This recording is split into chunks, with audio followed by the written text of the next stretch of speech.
Hi, gang. Bob Boving here with The Mystery Project and the next episode of Peggy Delaney by James W. Nichol. For a columnist like Peggy, tips and leads on stories come from the darndest places. Some are genuine and might make a column. Some are stranger still and might be dangerous. But you can be sure they'll never make it into print. Not in 100 years.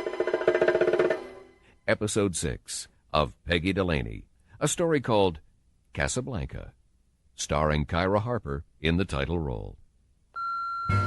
Hello there. You've reached Peggy Delaney, Toronto Tribune. If you have something confidential you want to pass on, just leave your name and number. The walls have ears. I'll get back to you. If you're calling to give me fulsome, unqualified praise for my columns, please feel free. If you're calling to scream at me, fascist, communist, cop-loving, cop-hating, pro-lesbian, anti-lesbian, crypto-Bay Street swamp pig, go for it. After all, this is a quasi-democracy. Yes. Hello. I understand that you're a very close friend of Nick Bauer. So am I. Or was. Could I talk to you about him? Just, please don't tell him I called. I can assure you that this is all in his very best interest. In case you're wondering. I'm staying at the King Edward Hotel, room 623. Janet Bishop. Would you call me so that we can arrange a time to meet? Please? Why, it's Mrs. Delaney. You're greeting the morning earlier than usual, aren't you? Am I? So how's Nick? Nick's fine. Anything in the paper? Same old, same old. Do you know a Janet Bishop? Janet Bishop. Janet Bishop? No. Why? I just thought you might, that's all. Why? No reason. Then why'd you ask me? Oh, just a contact someone mentioned. It doesn't matter.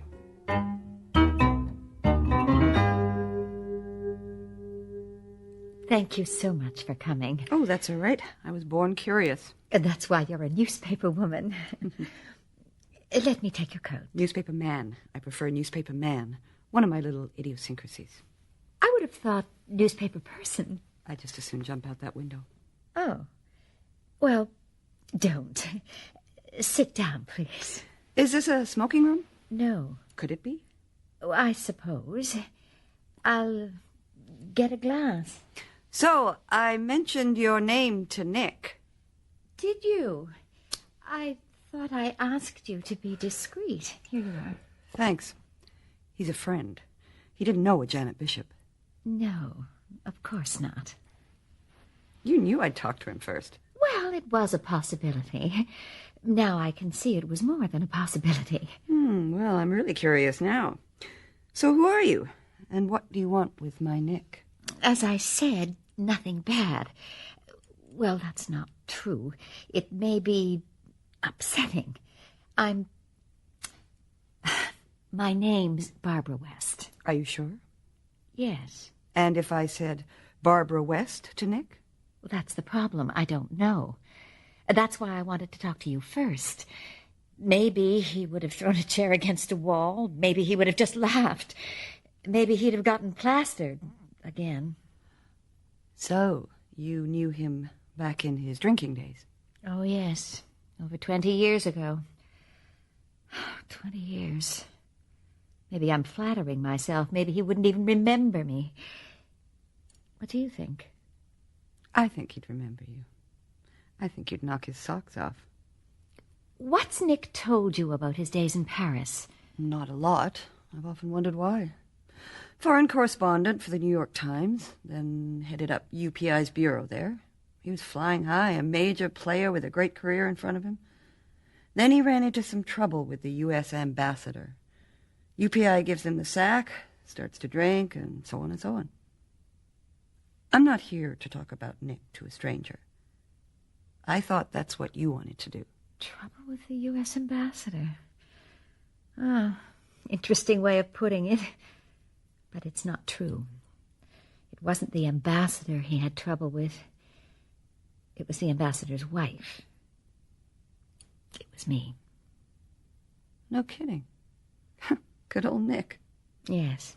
Well, I'm glad it amuses you. It was 20 years ago. Yes. I was going to leave my husband for Nick Bauer and abandon 3 children. Oh, I would have seen my kids once in a while, but knowing what my husband's capable of, I wouldn't have seen them a lot. I was that much in love. And Nick was a fool for love. Is that a song or title of something? He was a fool for love. He would have taken on the whole world. We had it all planned, when I'd leave, where we'd live, how I'd try to get my kids back. He already had a job offer back in the States. We even had an apartment picked out in Washington. The night it was all supposed to happen, we met at his place, our hideout. I said no. No explanation. I just said no. Then I turned and ran. Jumped into a cab I'd left waiting. He tried to see me for days.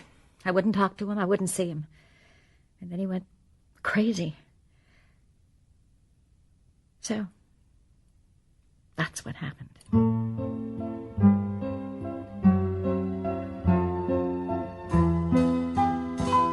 Is that ever romantic? Romantic? I think it's deranged. Want some popcorn? I thought you were making it for me. Did you? What gave you that idea? You can have some. So, why did she say no? She said when it came down to it, she couldn't risk the loss of her daughters. Oh. Then why didn't she just tell him that? I don't know. So, what are you supposed to do now? Well, now that she knows Nick's been on the wagon for years, that he's, okay, emotionally, I'm supposed to break it to him that the love of his life is in town and would like to see him. Sammy, get out of it. Get down. The salt's not good for him. It's not the salt he's after, it's the butter. Buzz off! Be careful. You'll hurt him. How can you hurt him? He's a cat, isn't he? God. Okay. Sorry, Sammy. Maybe if you drank a little less, you wouldn't be so rough with the cat. What? You'd know what you were doing. I know what I'm doing. Don't talk to me like that, Amber. It's okay, I'm used to it. So, are you going to arrange a meeting? What do you mean, used to it? I mean, you start out sober and you end up buzzed. Every day. 15, not 5. But it's okay. So anyway, I think you should arrange a meeting. I really do. And probably they've both been unhappy for years. And look how old they are. This may be their last chance to even... Mom? What's the matter? Nothing. I'm just... I'm gonna have a bath. Oh, God.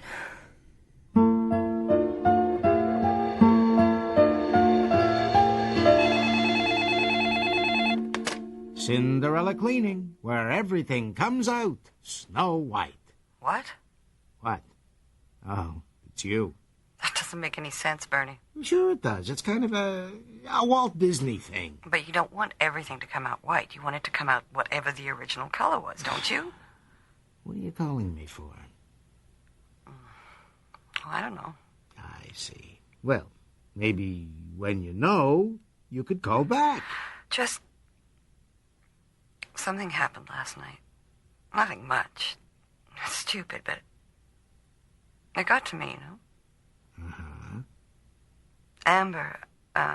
Amber said, more or less, called me a drunk. Uh-huh. It was so matter of fact, like she's always known and I always will be. Like it's just a fact of her life. Uh-huh. Bernie, don't keep saying uh-huh. Okay. So I just feel so naked, you know? I don't know who I thought I was kidding. All these years. Well, certainly not Amber, as it turns out. So I feel that I'm on thin ice today, you know? You want to come over here? I feel like I could drink forever. Do you know what I mean, Bernie? Just hold up somewhere today and... Where are you now? Why don't I come over there? I just needed to tell you, all right? It helps to tell. I feel better already. I'm glad Amber spoke up. She needs to speak up. That's just reality, sweetheart. Uh-huh. I don't see why I can't stay with you today. Because I have to go over to Nick Bauer's with Amber. Who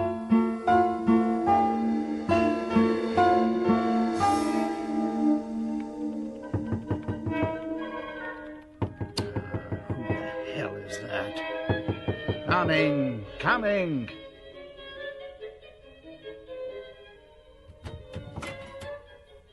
Surprise. Hi. Surprise? You could knock me over with a feather. I bet this is Amber. Yeah, hi. Amber, Nick Bauer. Well, come on in. Come in. Thanks. I've been telling your mother I wanted to meet you, and... I wanted to meet you, too. Oh, good. She's been stalling. Afraid I might tell some tales on her or something. Here, let me turn this off. So this is your High Park hideout? Haven't been here before, have you? You never asked me. Still haven't. Well, we'll just... I'm kidding. Well, Amber, I'm sure glad to meet you. You're all your mother ever talks about, you know. Now I can see why. Oh. Always right. Yeah, sit down, you two. Let me close off my computer here. Are you two going to sit down? Well, Mom? Yes. I have something to tell you, Nick. It's kind of a blast from the past. What? And, I'll just go back outside to go for a walk. It's really sunny and nice, and so I'll be back in 10 minutes. So I'll be back. What?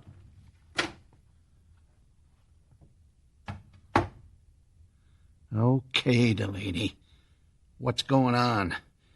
I should have known something was up. You're not the just dropped-in type.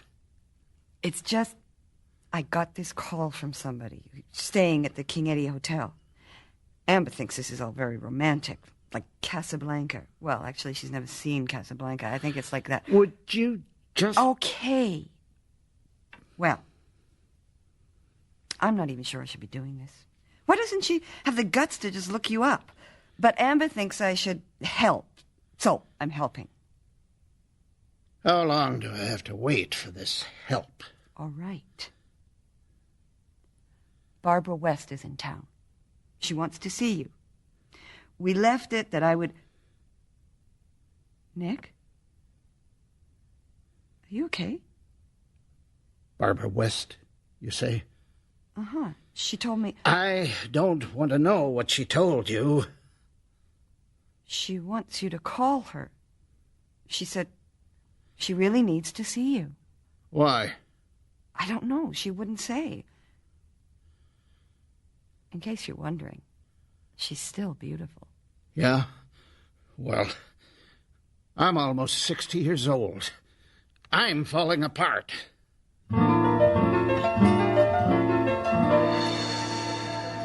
Hi, Nick.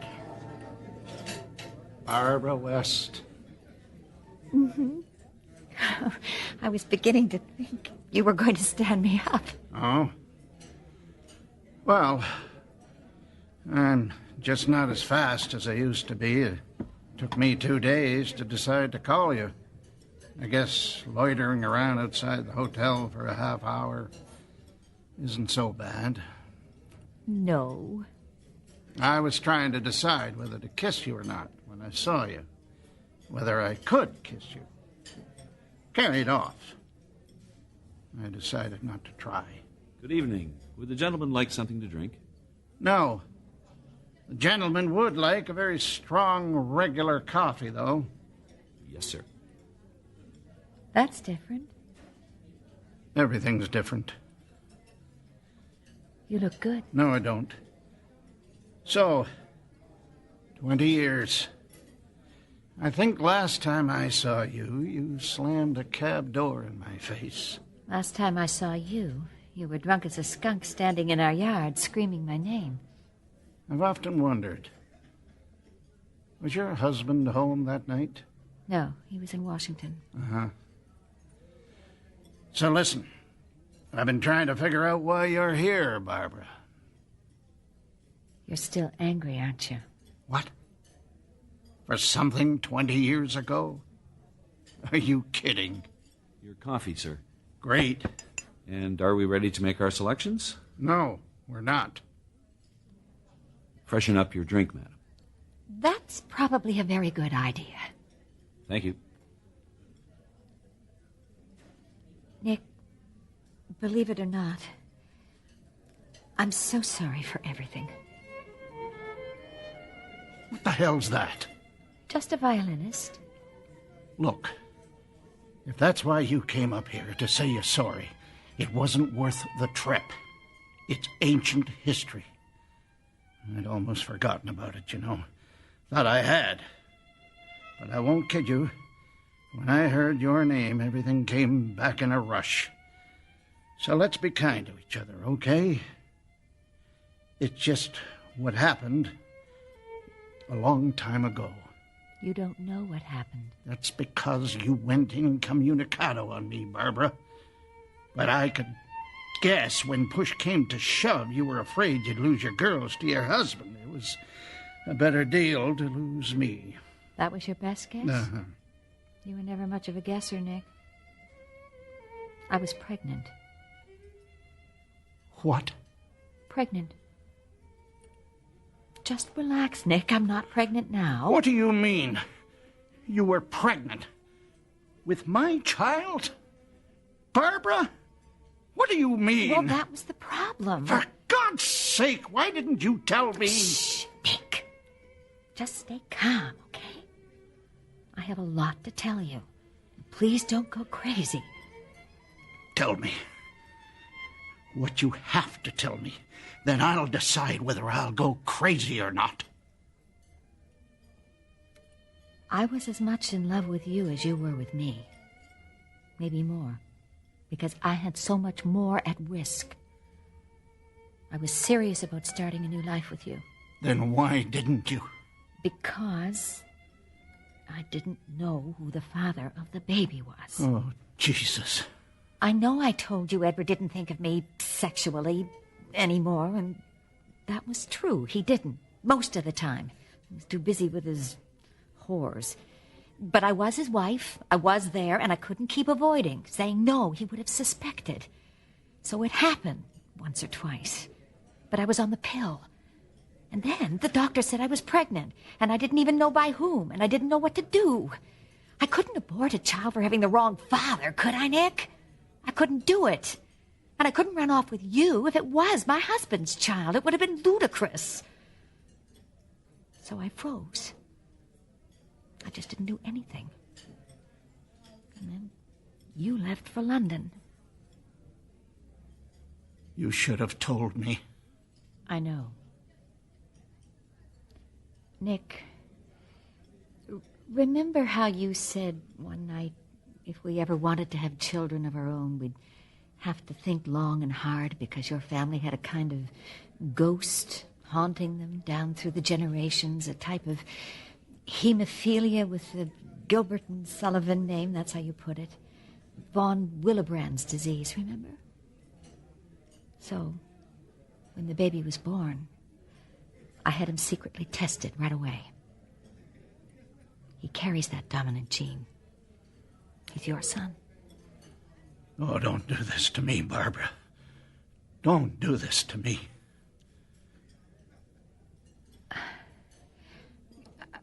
Are you okay? I don't know.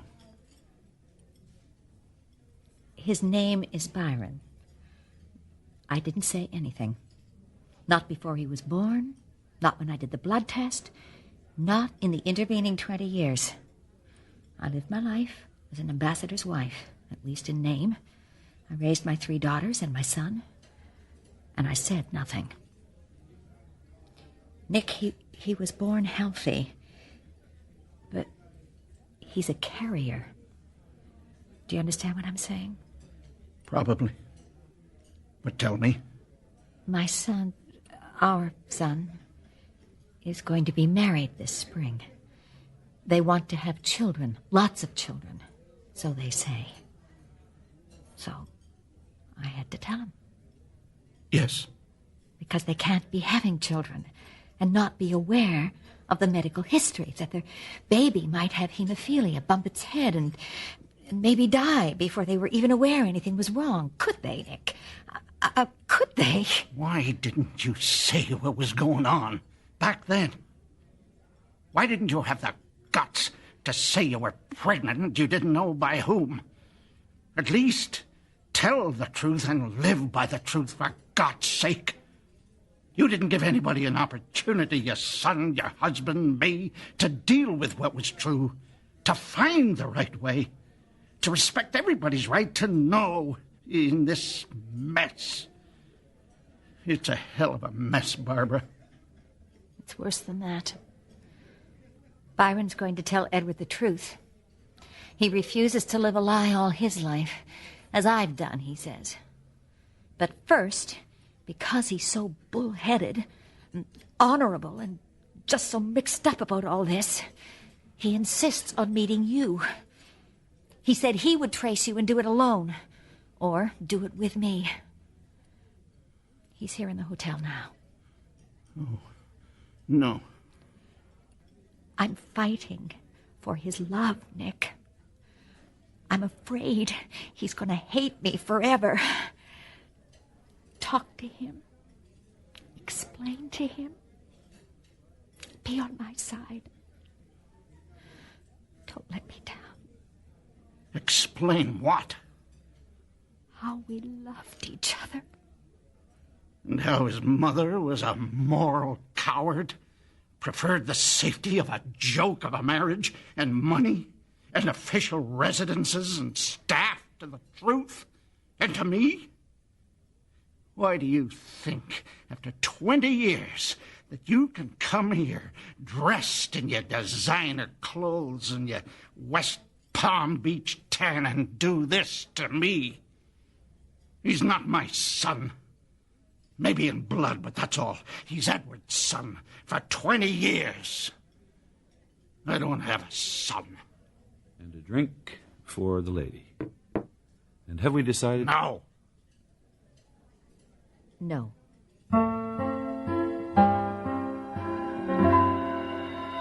It's 1:45, Nick. I know. Aren't you supposed to meet him at 2? I said I would. So, if you finally made up your mind to see him, why are you still working? I'm not working. I'm just sitting here. I'm just going to tell him how I feel. About everything. I'm just going to tell him the truth. For a change. You know what's kind of funny? What? I was already an alcoholic back then, before I'd met her. Oh? She just thought I was one hell of a drinker. Great party guy. When she broke it off with me like that, it gave me the excuse I was looking for. I was almost grateful. Do you understand? Yeah. Oh, yeah. I'm afraid when he sees me, he'll be disappointed. I'm a beat-up old... I'm afraid he'll be ashamed.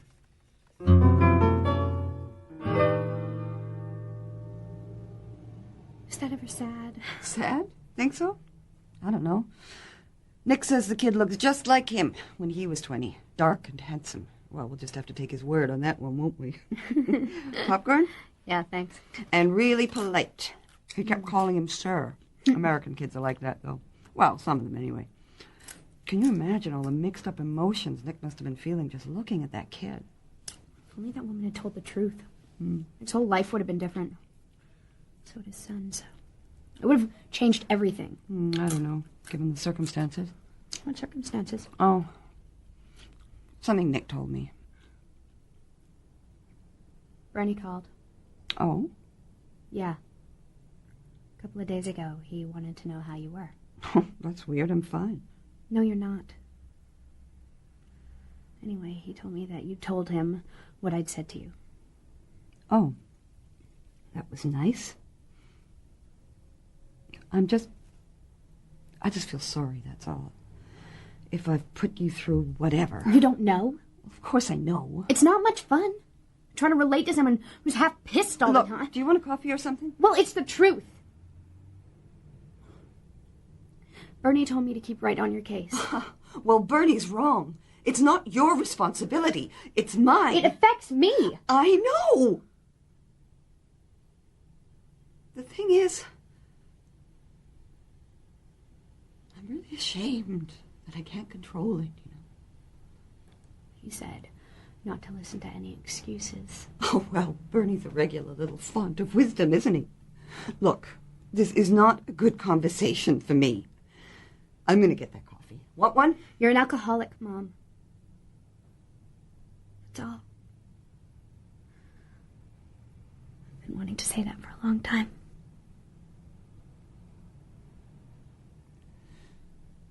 So have I. You have just heard Casablanca, the latest episode of Peggy Delaney by James W. Nichol. In the cast, Kyra Harper was Peggy, Katerina Scarsone was Amber, J.W. Carroll was Nick, John Stalker was Bernie, and appearing with them was Peggy Mann as Barbara West. The music was composed and conducted by Milan Kimlicka. The recording engineer was Drago Grandich. Sound effects were by Matt Wilcott. Leanne McDonald was the associate producer. Our coordinating producer is Barry Morgan. The program was produced and directed in Toronto by Bill Howell, the executive producer of The Mystery Project.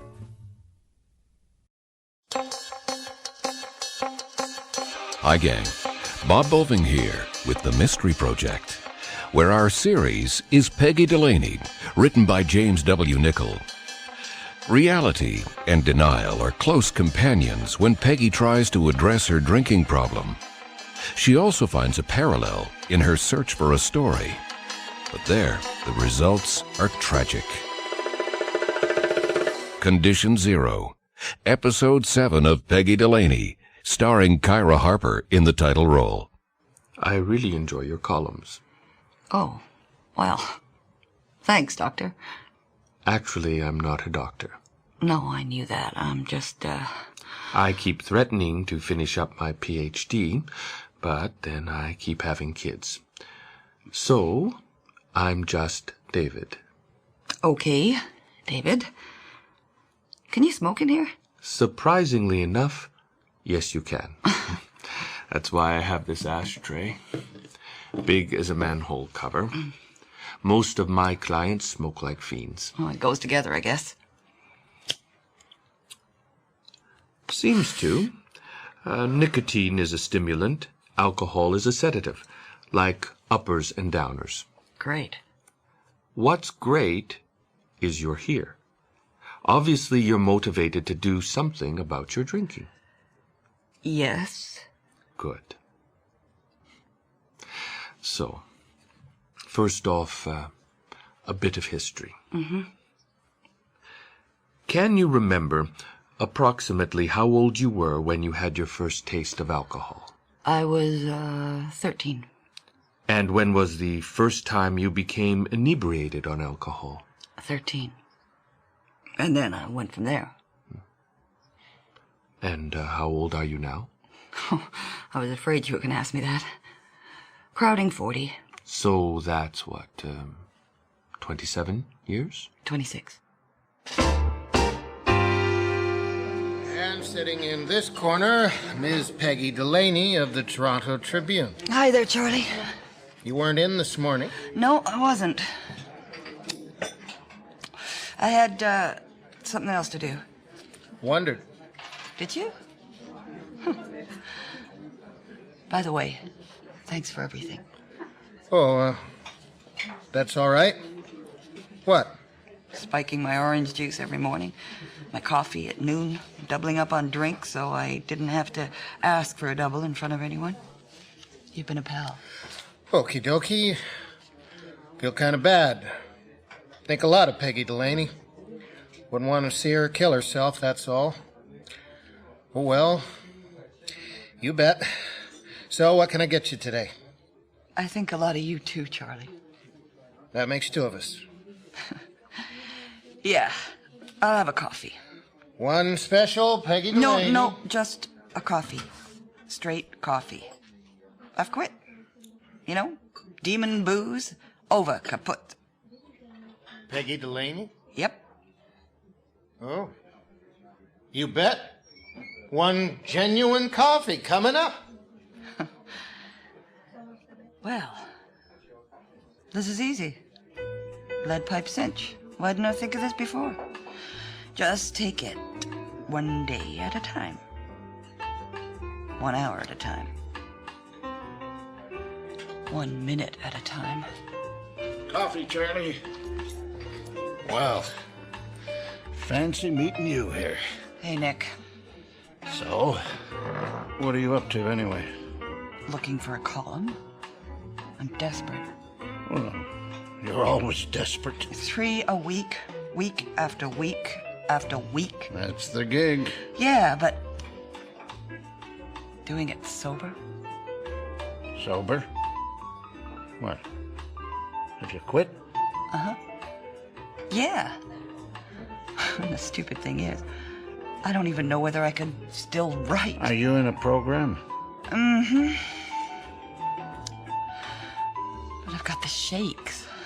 Maybe you should go somewhere. Take a rest. I'm not signing myself into some place. Amber's here. For Christ's sake, Nick, my daughter's here. Yeah. I just need a column. I just need to work. That's all. I'll be fine. Right. It comes and goes. There. It's gone. Fine. Don't look at me like that. I'm not looking at you like that. So anyway, hey, see what you think of this idea. Remember that kid we had on contract last year, Eddie Simon? Eddie Simon. He wrote a short bit for the city page about this woman who's been missing for 6 years. I've been carrying it around for weeks. Here. A kind of on the anniversary of her disappearance piece. Remember? Amory Thompson. Yeah. She just disappeared one night. 28 years old, lived in a basement apartment at her parents' place. She'd come home earlier that night, nothing disturbed in the apartment. No clothes missing, car keys on the table, her car still in the driveway.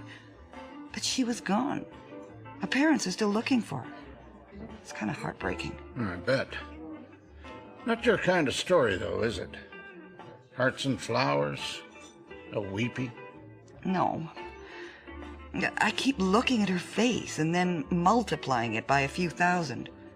All these tragic faces staring out at us from our newspapers. We're told the details, but the sense of who they really were, the size of the loss, the hole each one leaves in the world. It's the law of diminishing returns. So, maybe we should get to know this one girl. I'm going to talk to her parents. Sounds like fun. Well, it's an idea, anyway. I'm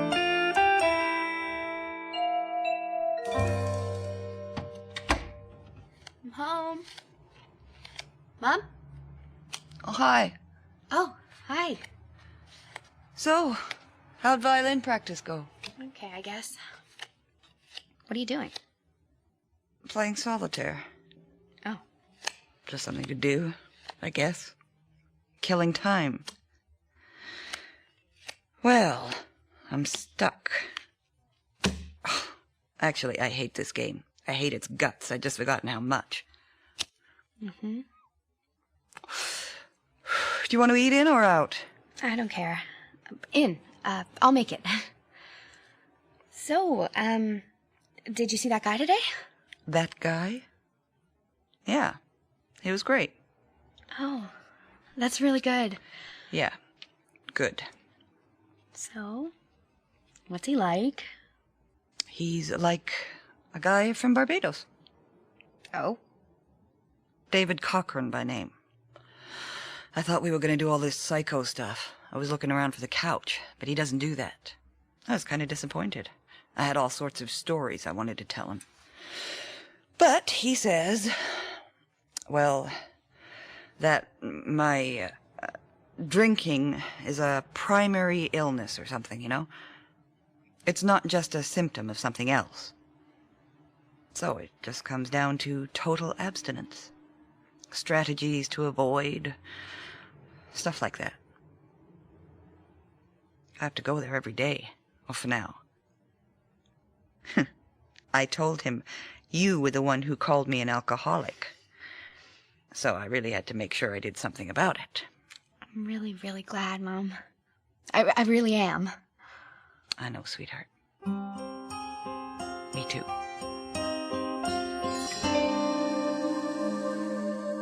We welcome any publicity. You just never know. Well, we have over 2 million readers, and our paper's available on the internet now. So, it's all over the world.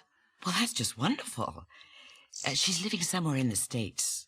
We think a southern state. Louisiana, perhaps. Isn't that right, Jack?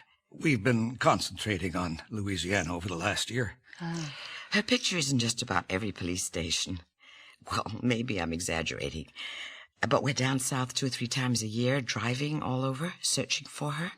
And we drop into every police station on our route with extra posters. Right, Jack? The police have been very good to us. They keep us going. This is a poster that we're using, if you'd like to see. Yes, yeah. That's the last picture taken. She just had her hair cut. Well, she'd worn it long for years, but she just decided she wanted to change. It brought out her eyes. She's lovely, deep, chestnut-colored eyes. Dark chocolate.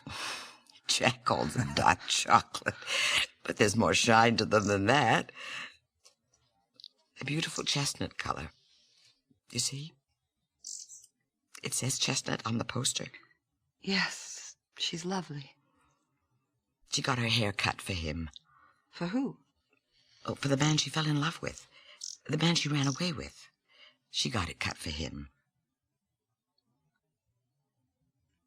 Oh, I got a phone call one night. He didn't say who it was or where he was calling from, but he said he knew Anne-Marie, and he just wanted us to know she was with a friend of his, that he was a real nice type of guy. They were very much in love, and that Anne-Marie was very happy. And then he hung up. Oh, he had a southern accent you could cut with a knife. I think it was him, her husband. Well, I'm sure they're married by now. See, he was just wanting to tell us that she was all right. I think that he's in hiding from some bad people, and Anne-Marie's afraid if they find out that she's with him, they might threaten Jack and me to try to force them out of hiding. You know, something like that. I see. See, that's what we believe. Isn't it, Jack?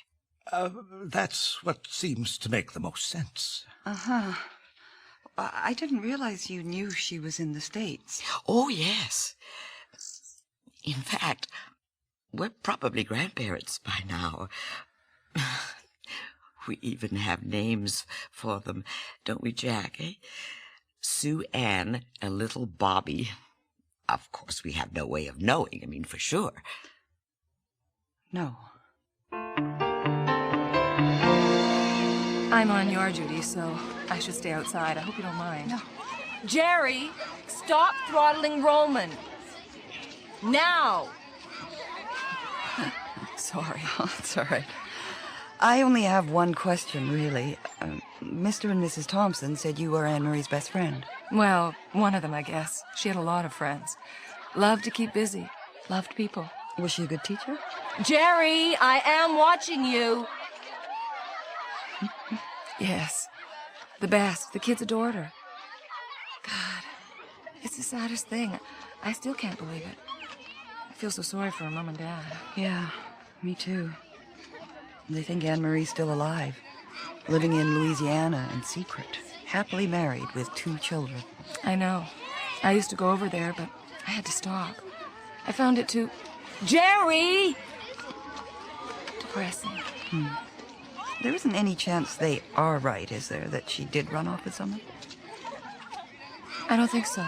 But her father got this call from somewhere in the States. I know. They told me about it. Oh. Well, I talked to a Detective Monroe. Anne-Marie's one of his cold cases. He's almost positive it was a crank call. Everybody thinks it was a crank call.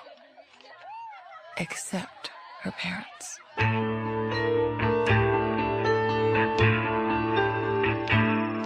So, how's the missing woman column going? Great. Head first down the toilet. No kidding? Yep. Turned out Mr. and Mrs. Thompson are living in this little fantasy world. They really believe their daughter's alive. It was just some kind of love affair. Anne-Marie's safe. Anne-Marie's happy. I can't write about that. What would I say? That it's a crock? I'd rather commit an axe murder. Would you? Almost. I've been sitting here wondering why I really wanted to go see them. Know why? Not really. Not your kind of story. No. Because I'm so afraid of screwing up with Amber and losing her. You know, just drinking and the hell with everything. That's really what I want to do. No, it's not. So, I think I went there. Because I wanted to know what that hole in the world felt like. I wanted to see Anne-Marie's apartment downstairs. Her clothes still hanging in the closets. Her books still on the shelves. The silence. I wanted to scare myself. So, they showed you her place? Yeah? Did it scare you? Yeah. Peggy Delaney, Arnold Treichel here. You were talking to a friend of mine, Carolyn Corbett, the teacher. I know something about Anne-Marie, so maybe we could talk.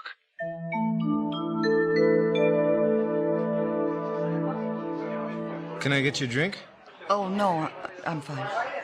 Well, you just have to look after yourself around this place. Look, I'll go and get you a drink. No. Thanks anyway, Arnold. I'll just, I'll have one of these instead. Oh, okay. Well, Peggy Delaney. You got it. So, anyway, when Carolyn mentioned you were thinking of doing a column on Anne-Marie, I thought, wow, Peggy Delaney. And you called. And like Pavlov's dog, here I am. Right. You're right. You remember that article your paper did on her last year? Uh-huh. That just about killed me. Just to see her picture again, you know. I didn't think I could stand another one. Anne-Marie staring out at me like that. Like what? For 2 years now, I've known what happened to her.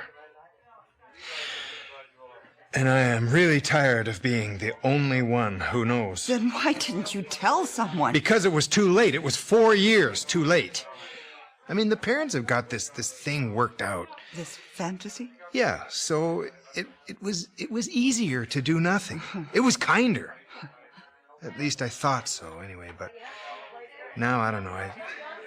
I think I have to tell somebody. So, you chose me? Yeah. You're a professional. You're used to these things, right? So when I heard you were interested, I thought, here's my chance. I'll pass it on to you. You'll know what to do, and then at least I've done something. You should get a medal. Yeah. So, anyway, you get to choose. What? Whether to tell her parents the truth or not. Uh-huh. Okay, this is the thing. I had this friend, and he and Anne-Marie were an item for a while. It's nothing really too serious, just for a month or so. It didn't work out, so what?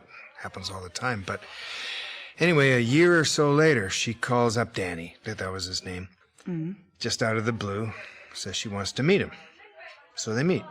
And she tells him that she's just got checked out at one of those public health clinics just because she was a bit nervous.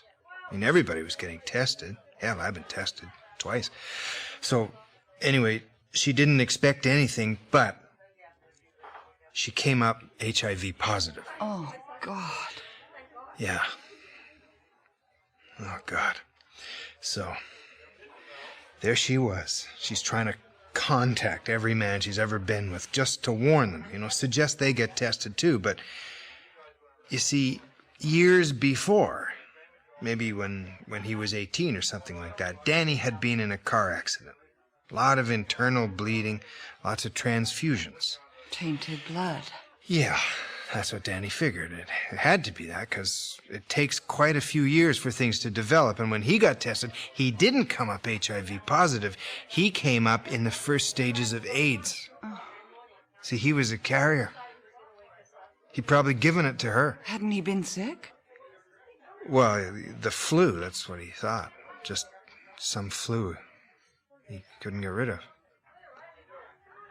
I used to visit him.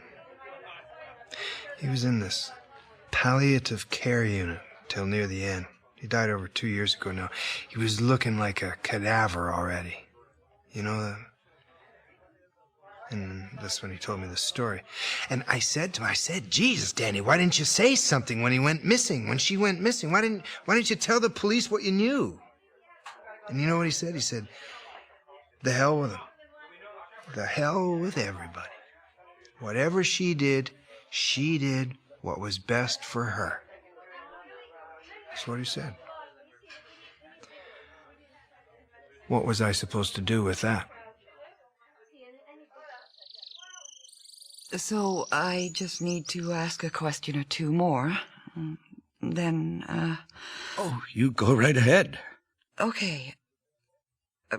When was the last time you saw Anne-Marie? It was in the middle of the night. The last night. It was? Oh, yes.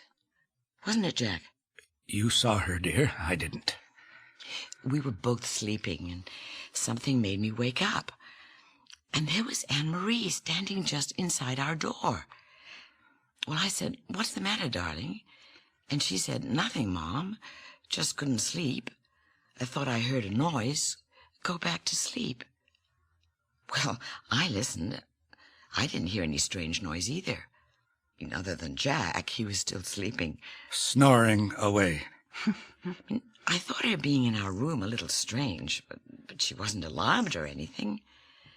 And so I wasn't either. You see, I think he, the man she's in love with, was outside, and she was getting ready to leave. She came in to say goodbye, but she didn't know how to say it. Uh-huh. That was probably it, all right. Lovely night. Yes. It's been warm for October. Well, I wish you the best on your column. Jack? Yes? I've always thought the truth was the most important thing in the world. That's why I do what I do. Otherwise, how can we be, well, all we can be, if we don't take life on just as it is, toe to toe, right? I'm not sure I know what you mean. No. Jack, I might know something about Anne-Marie. Something really painful. But it is the truth. Oh, God. You have a right to know the truth. You have to know the truth. This truth, is it from one of her friends? Yes. Is it about a sickness? Yes. A fatal sickness? Then I already know. What? The night of March 21st, 1992, my daughter walked to the Queensway Bridge over the Humber River. The river was in flood, sweeping out into Lake Ontario, churning, full of broken trees and ice. My beloved daughter climbed over the railing and... Jack? How do you know? Because that morning I found a note she tucked under her mother's pillow. I made some excuse, had to go to the corner store, got into my car, and drove to the bridge. No one was there. No one was there. What was I to say to my wife? I thought maybe she didn't go through with it. At the last minute, maybe Anne-Marie had changed her mind. So I waited all that day, but Anne-Marie never called. And the search began, all the questions, the police. And I couldn't say. I couldn't hurt my wife like that, you see. She would not have been able to stand it. I made a bargain with myself. I'd leave it up to God. If her body was found, then that was how it was to be. And if not, then this is how it's to be. But I knew all along that somebody else must know, a doctor, a friend. It would come up somehow. But it worked out for a while, you see, because Rita still had hope. At what price? What price? What made you think she wouldn't want to know the truth about her own daughter? You didn't save her from anything. You diminished her. I did what was best. Best? This is your best? How many trips to Louisiana, Jack? How crazy do you want to be? Have you ever thought that it was just easier for you to handle this alone? That you've been protecting yourself all these years from having to deal with your wife's heartbreak? Have you ever thought about that? Yes. Look, I think I know a little what it's like to try to keep pain away. Like living in a funhouse of mirrors. Right, Jack? What happened to Anne-Marie's note? I destroyed it. And that phone call from the South? There was no phone call. I made it up. So, where do we go from here? I knew this time was inevitable. You were inevitable. Was I? I'll go back into the house. I'll tell her. It's time. Jack, I'll be writing about this. I know.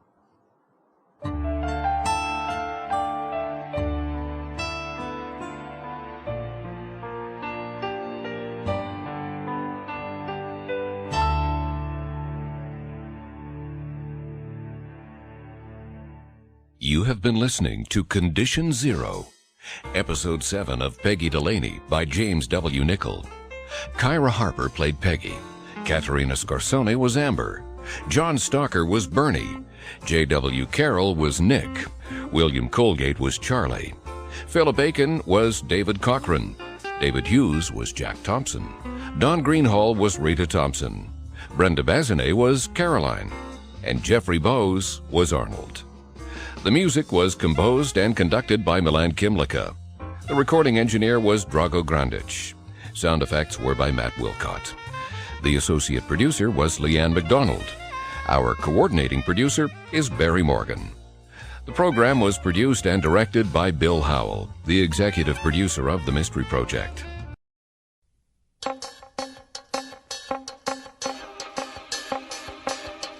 Hi, gang. Bob Boving here with The Mystery Project and our series, Peggy Delaney, by James W. Nichol. Tonight, Peggy finds herself caught up in a murder investigation because it looks like her friend Bernie is somehow involved. There's been a communication breakdown somewhere along this line. Romeo Loves Juliet, Episode 8 of Peggy Delaney, starring Kyra Harper. Hello there. You've reached Peggy Delaney, Toronto Tribune. If you have something confidential you want to pass on, just leave your name and number. The walls have ears. I'll get back to you. If you're calling to give me fulsome, unqualified praise for my columns, please feel free.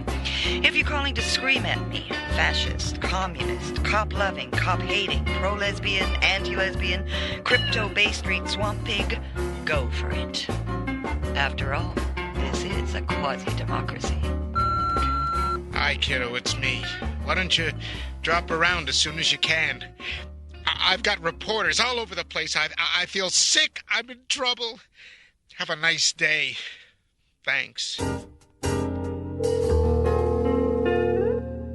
Cinderella Cleaning, where every day is wash day. You don't sound very happy about it. Why aren't you here? I just got your message, so I thought I'd call. Call? Why call? I said, could you come over? I didn't say call. If you called me and said you're in trouble and you wanted me to come over, would I call? No! I'd rush right over to see you. I wouldn't waste time. Bernie!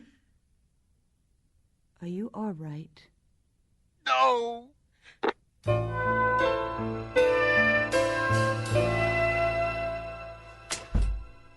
Hi. Hi. What are you doing? My books.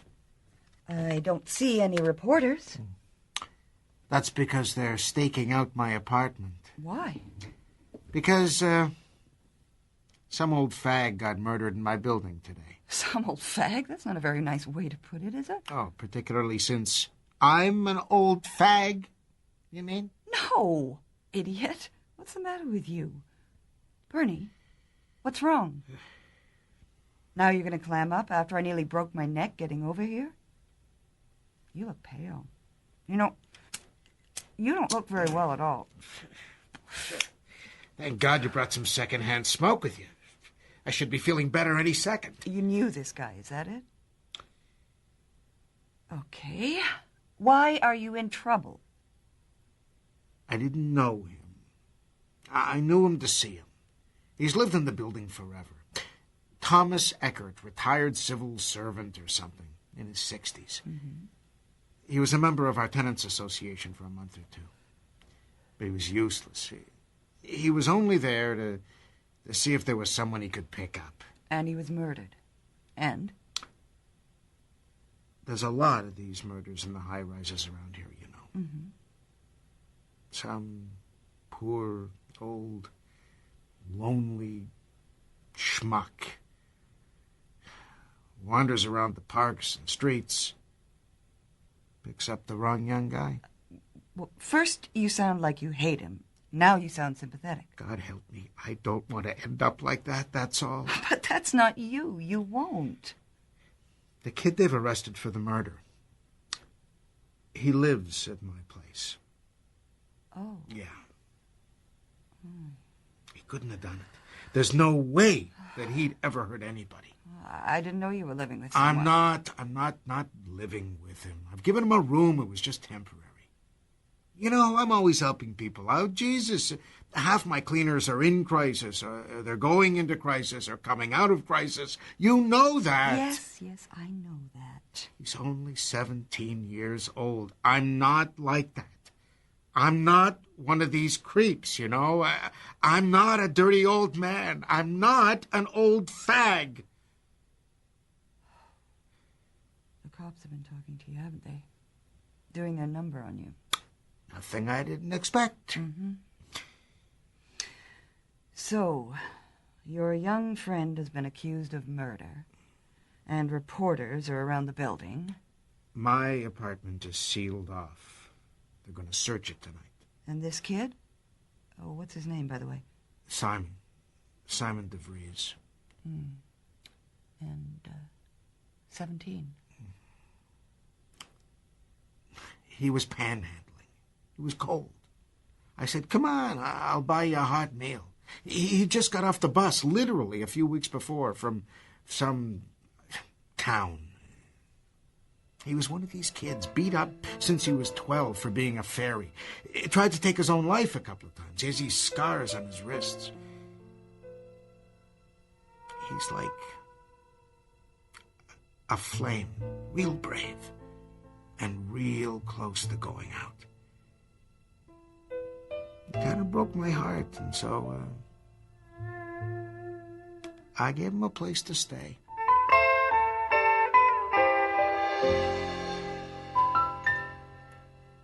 Bernie's such a good person. Yeah, dumb though, sometimes, about people. Pass the asparagus? This is so good. Thanks. When we were living together in Vancouver, before I met your dad, Bernie used to fall in love with some new guy about every 2 weeks. He was a tragedy queen back then. It was his fate. Anyway, I've got to go with him tonight to see this kid at the Don jail. He says he wants me there. So what happened, anyway? I told you. You didn't tell me the details. Was he stabbed, strangled? God. It won't be anything I haven't seen like 1,000 times before. On TV. But this is for real, Amber. Bernie said the cops told him that, well, he was drowned. Drowned? Mm-hmm. In his bathtub. He had all his clothes on. Well, except he was in bare feet. Which is sort of curious, isn't it? And he was handcuffed. What do you mean, handcuffed? Well, his hands were secured behind his back by handcuffs, and he was lying face down in a tub full of water, dead. You mean, like, police handcuffs? No, not exactly police handcuffs, no. The kind you buy in a store. What kind of store? Sex store. Oh. This asparagus is really good. It's so tender. And what else? Oh, nothing, really. Apparently, he had called 911 about 20 minutes before, saying Simon DeVries was threatening to do him harm. But then, when a couple of cops arrived to settle things down, he didn't answer. They got the super to let them in. His apartment was turned upside down, like someone had been looking for something, and by that time, unfortunately, he was dead. But how did they know to look for Simon at Bernie's? And if he did do it, like the murder, well, how come he didn't just run?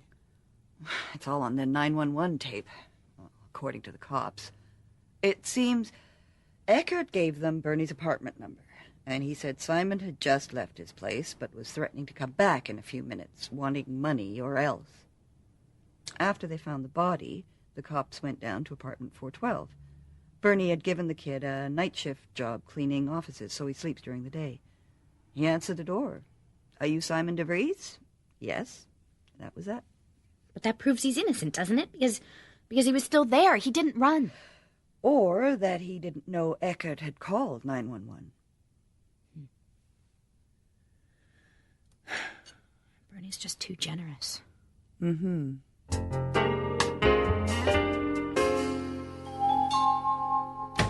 Okay, we've only got him for a couple of minutes.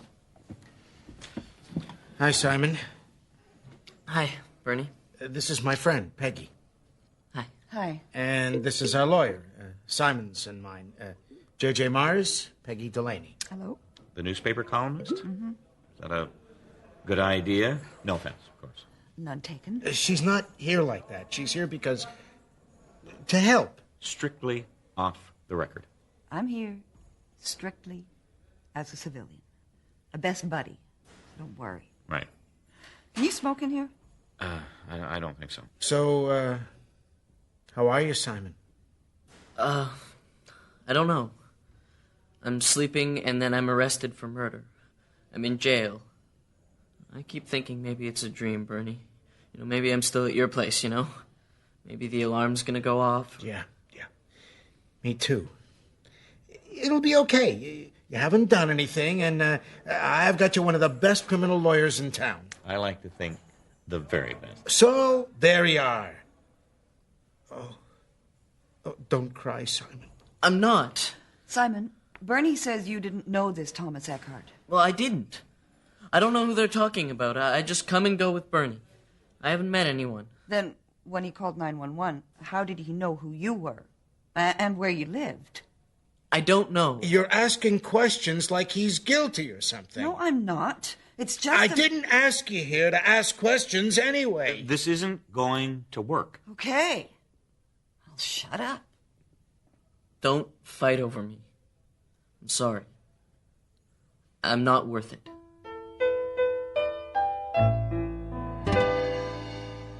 And good evening to you, Miss Delaney. Hi, Charlie. And good evening to... Don't tell me. I'll get it. It's... Okie dokie. I give up. Bernie. Oh, you bet. And what can I get you tonight? Johnny Walker Black on the rocks. Double. Oops. No, I can't order that, can I? I'll have a coffee. Oh, go ahead and order it. Okay. And I'll have a coffee. Oh, you bet. I wouldn't have ordered a drink in front of you ordinarily, but I feel these are extreme circumstances. I'm not a wino, Bernie. It won't bother me. So, how's everything going with, Haven't had a drink in 3 weeks. That's wonderful. Hey, that's just terrific. Yeah. So, that counseling place you go to, that Barbados guy, it's really paying off. He must be Oh, I don't go there anymore. You don't? No. He got me over the hump. I'm fine now. Do you think that's wise? I mean... He was a bit of an ass. He didn't understand me, what I do, how I have to live this crazy business of mine. He wanted me to change, well, just about everything, even coming here to the Blue Moon, for God's sake. Change old drinking patterns, construct a whole new lifestyle. Well, the hell with that. I can stay sober, Bernie, and still be with people I like and go where I want and not change a damn thing. He just really started to bug me. Well, what's Amber think about you not going there anymore? She was so pleased. She was just bubbling over to me Okay, I haven't told her yet.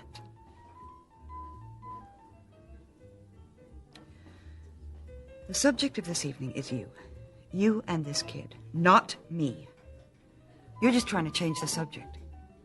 Am I? So, what do you think of him?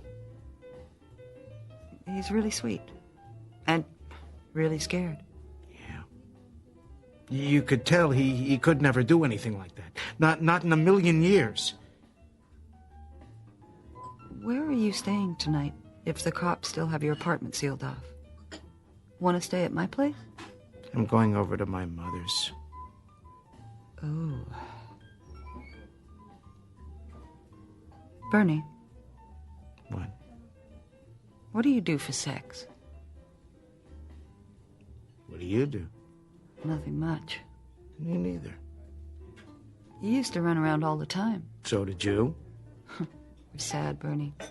We're old and we're sad. Or maybe we're just burned out. I prefer burned out. Do you love him? I can't love him. He's only 17 years old. I've just been really afraid. I don't want to be that kind of person. It's ludicrous. I'm 40 years old. I've been really scared of my feelings the last little while. I can tell. Can you? Oh, yeah.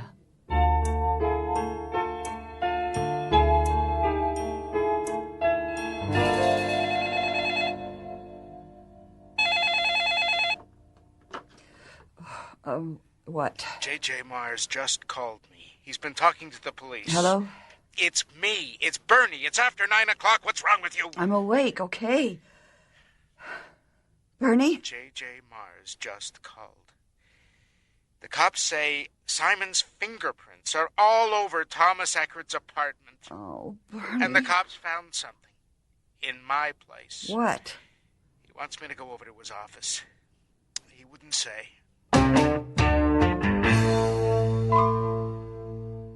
Oh, nice to see you again. JJ? I'm just tagging along. Bernie doesn't feel so good about the fingerprints. Yes, well, sit down, people. Sit down. I think he lied to me. I think he did. Okay. What did they find at my place? What did the cops say? Well, according to my source in the police department, and it's an excellent source, they found, squeezed between 2 cardboard boxes down in your storage locker in the basement, a leather hood. A leather hood? That's right. As I understand it, a leather hood with no eyes or mouth, used to pull down over someone's head and secure around the neck for lovemaking, so to speak. A restraint, S&M, that kind of thing. Well, it's not mine. It's not his, is it? No! No. The police believe, given some of the other leather goods they found in Mr. Eckert's apartment, that it belonged to him, along with 2 other items stuffed inside this leather hood. A roll of $100 bills, $10,000 worth, and a key that just happens to be a perfect fit for those handcuffs that secured Mr. Eckert's arms behind his back. Oh, God. Mr. Snyderman, I think our case has just taken a turn for the worse. I couldn't help myself. What do you mean you couldn't help yourself? I needed money, Bernie. I was paying you. I gave you a job. I told you I wasn't a good person. I told you. He invited me up there one day, and he offered me money. So I just did what he wanted. I'm sorry.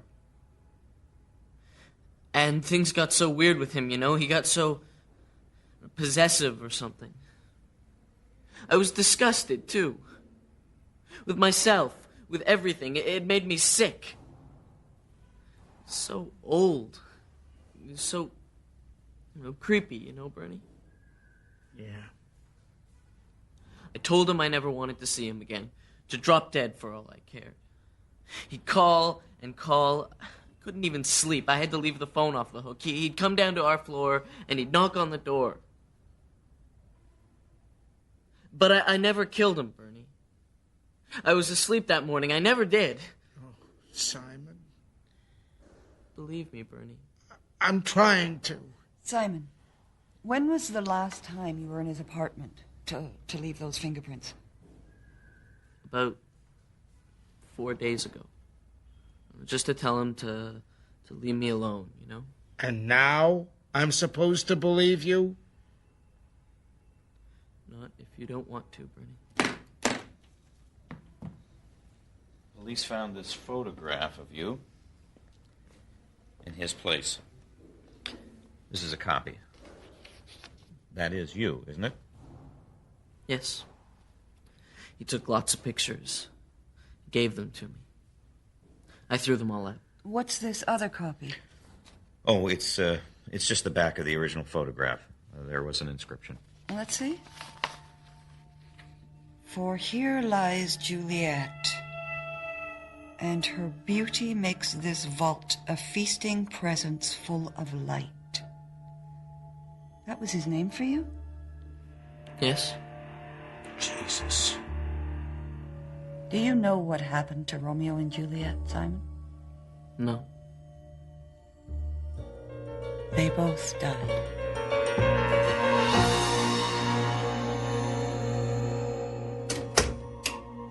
I don't know why you wanted to come down here. Just to see it. So, which one's your locker? Just down here. This one, see? Apartment 412. The keys to the padlock were hanging up in my kitchen. Simon knew? Well, it wouldn't be hard to figure out. But there's spaces between these boards. You wouldn't need a key. Someone could just reach in between these slats. Like this. Hide something, like that leather hood, the money, and the key. I can reach these cardboard boxes. Congratulations. But think about it, would you? There's 185 apartments in this building. 185 storage lockers. The killer runs down here and just happens to pick mine. Come on, let's go. This place gives me the creeps. Always has. Besides, we're on camera. They'll see us. What? Who will see us?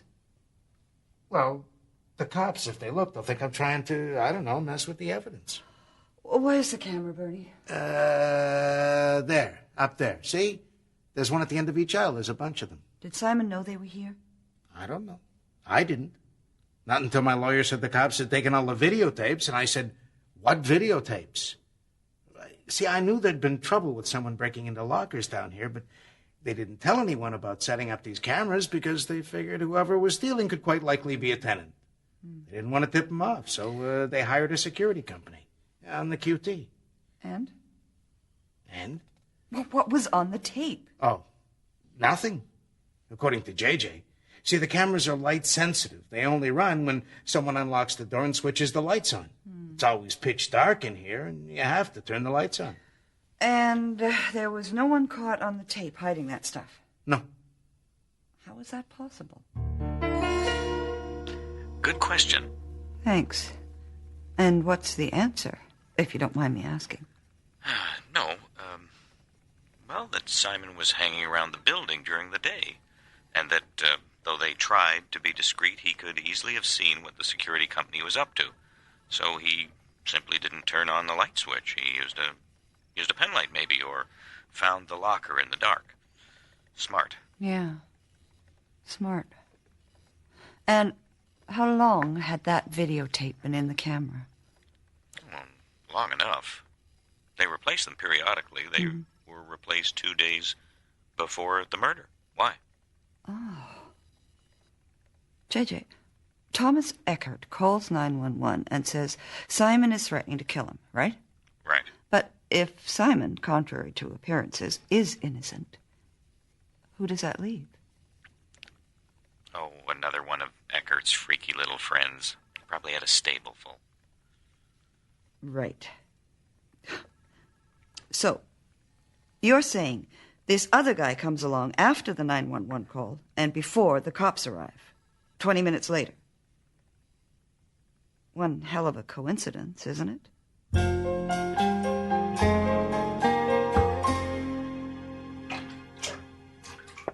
Hi. You want in? Well, it's been quite a while. Then come in. I don't mind. No, that's all right.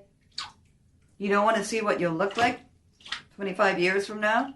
Not really. I'm only teasing. I'll get out. Okay. I've got a towel. Come here. I want to ask you something. What? Suppose I filled up the bathtub. You have? Right. And suppose I snapped handcuffs on one of my wrists. God. And then reached behind my back and snapped the other one on my other wrist. Possible, do you think? I guess so. Is that what you've been doing in here? And suppose I knelt down by the tub, then eased my body over the edge and slid in head first. What would happen? Could I get back out? Even if I wanted to? Do you suppose? Well, I don't know. I do. You can't. I tried, when the tub was empty. Held my hands behind my back. It felt like I was stuffed head first into a barrel almost. I couldn't get up. I had no leverage. All my weight was pressing down on my chest. My legs up, my face mashed against the end of the tub, and right down on the bottom. And it would take only a minute or so anyway. So, what would happen? Mom, this is weird. I know. You'd drown.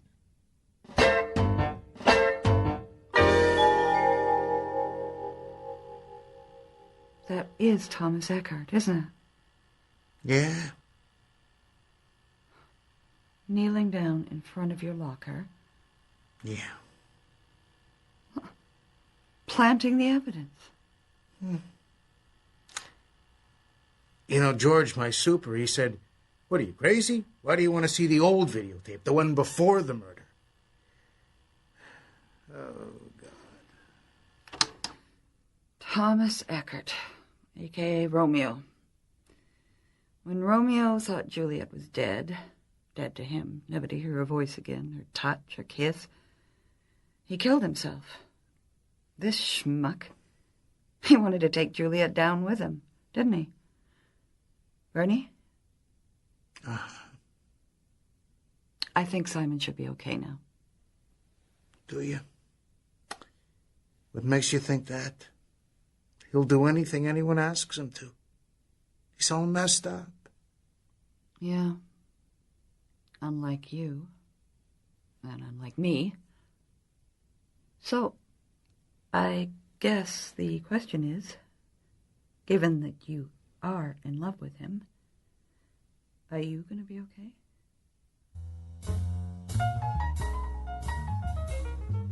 You have just heard Romeo Loves Juliet, the latest episode of Peggy Delaney by James W. Nichol. In the cast, you heard Kyra Harper as Peggy, Katerina Scarsone as Amber, John Stalker as Bernie, William Colgate as Charlie, Amos Crawley as Simon DeVries, and Martin Doyle as J.J. Mars. The music was composed and conducted by Milan Kimlicka. The recording engineer was Drago Grandich. Sound effects were by Matt Wilcott. The associate producer was Leanne McDonald. Our coordinating producer is Barry Morgan.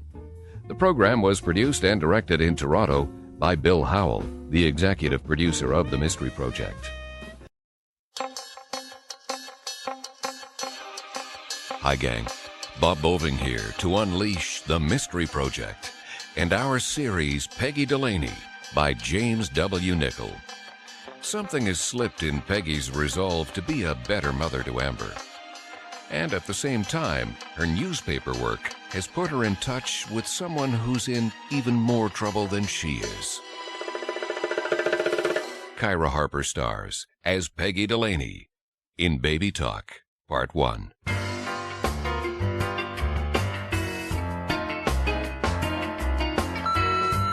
Hello there. You've reached Peggy Delaney, Toronto Tribune. If you have something confidential you want to pass on, just leave your name and number. The walls have ears. I'll get back to you. If you're calling to give me fulsome, unqualified praise for my columns, please feel free. If you're calling to scream at me, fascist, communist, cop-loving, cop-hating, pro-lesbian, anti-lesbian, crypto-Bay Street swamp pig, go for it. After all, this is a quasi-democracy. Hey, Charlie. Charlie? Charlie! Heave-ho, Ms. Delaney. You're ignoring me. Sorry. The glass is empty. I see that. Well? Oh, that's an empty glass, all right. Would you please refill it? Oh, I was waiting for you to finish reading the paper. I'm finished. I was waiting for you to order some food. If I were a man, I'd stand up and punch you right in the nose for being such an insufferable, smug jerk. Oh, you bet. Steady. I'm all right. I'm fine. Fine. I'm trying to remember we're friends, Charlie. I'm trying real hard. Me too. Jesus, Charlie. Don't be my conscience, okay? You'll drive me crazy. Where are you going? I have to make a call. Okie dokie.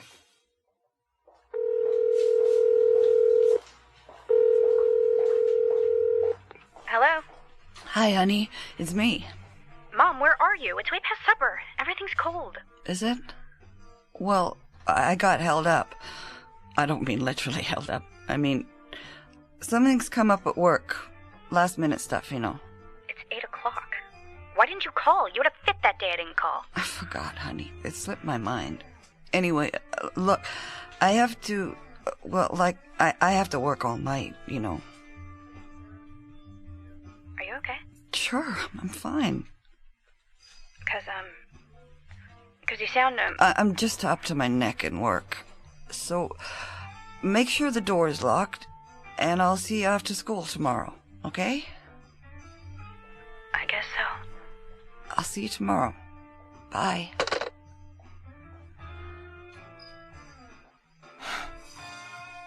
What are you looking at? Just waiting to see what you wanted to order. I would recommend tonight the filet of sole, or maybe chicken wings. Forget it, Charlie.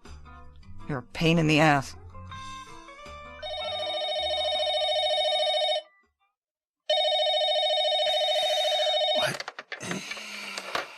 Hello? Hello? Hi. What? Who is this? It's me, your friend. Hi. Hi. Oh, Jesus. It's what? It's 3 in the middle of the night. Uh-oh. Uh-oh what? Uh-oh, we haven't had one of these middle-of-the-night calls for a long time, have we? I know. I just called to say hi. Hi. Where are you? At a hotel. I got a room. Ah. Just me and Bobby McGee. Bernie. Haven't heard that one in a long time either. As I remember, Bobby McGee was a quart of gin.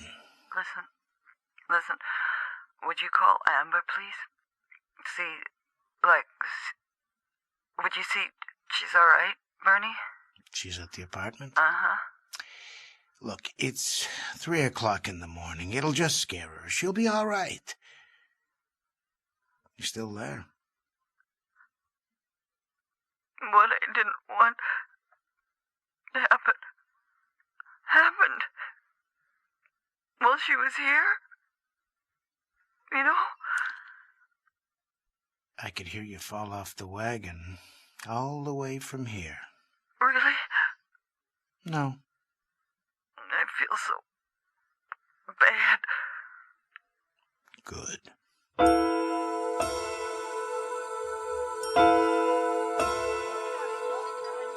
Peggy, hi. Over here. So, where were you? Here. I'm here. I didn't think you were going to show at all. You said noon. It's like past 1 o'clock. Well, Claire, here I am, okay? Yeah, okay. I didn't mean to make a big deal out of it or anything, really. I know. Anyway, it's me. I'm the one who's late. You look awful.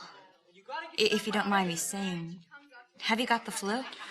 Oh, probably. Want to smoke? No, I can't. Remember? Right. That's why I hate these drop-in centers. They're so full of smoke. It could hurt the baby. Your hand's shaking. So, where's Zipper? No, he should be here. He's late, too. I can't get over it, you know? How we're sitting here together again and everything. Your picture's in the paper. You're famous. And I'm nobody. Don't con me. I'm not. What's the matter with you? Just a bad day. Sorry. Look, the thing is, I think you're really brave, okay? You're on the street, you don't have anything, but you believe something good is going to happen. You're trying to make something good happen. That's okay in my books. And my readers, well, I hope they'll think you're brave too, because of how hard you're fighting to keep your baby. Thanks. They're after Zipper now. Oh? Some worker. She's from public health, or maybe it's children's aid. I can't keep them all straight. She says I'd be better off without him, you know, as a single mom. He just complicates everything around welfare and everything. Because they say I need some kind of apartment before they'll let me keep the baby. And Zipper won't be able to live with me there, or I'll be cut off of my allowance. Anyway, she says Zipper's just trouble. She said that to my face. I'd be better off just to concentrate on the baby and live alone. Her agency's not very comfortable with Zipper. I think that's what she said. Uncomfortable. Well, Zipper has to find some work. There isn't any. Well, he has to do better for you than someplace in an abandoned brickworks, a squat. He has to do better than picking up the odd loony as a squeegee kid. If he's going to be a dad, he has to be able to look after his kid. That's basic. He tries. And he will. I want to keep my baby, and I want to stay with its father. Because I love him. Is that too much to ask? Probably. For some people. No. I'll get your story in the paper. At least then they'll see you're not invisible. They can't push you around. Unless they want me to write another column. But that's all I can do. I have to keep my baby. I can't give him to somebody else. I know. I worry about you in that old building. It's the end of October. It's cold. Nah, it's okay. Zipper bought this camp stove. But anyway, it won't be for long. I keep trying to tell all these people it's just for now. I've got some news. What? Zipper met this guy. He picks up those dumpster things. He's going to start work for him, and then he's going to get a trucker license, too. You have to take classes. It's going to cost a lot of money. But we're going to save up. You look in the paper, there's always trucker jobs. You know, they make really good money. Then we can get a regular apartment. It'll have a little place for the baby and everything. Peggy? Uh-huh? I wouldn't ask, you know, if I didn't have to. Could you help us out a little? Give Zipper a bit of money towards his lessons? Do you think you could? Sure. And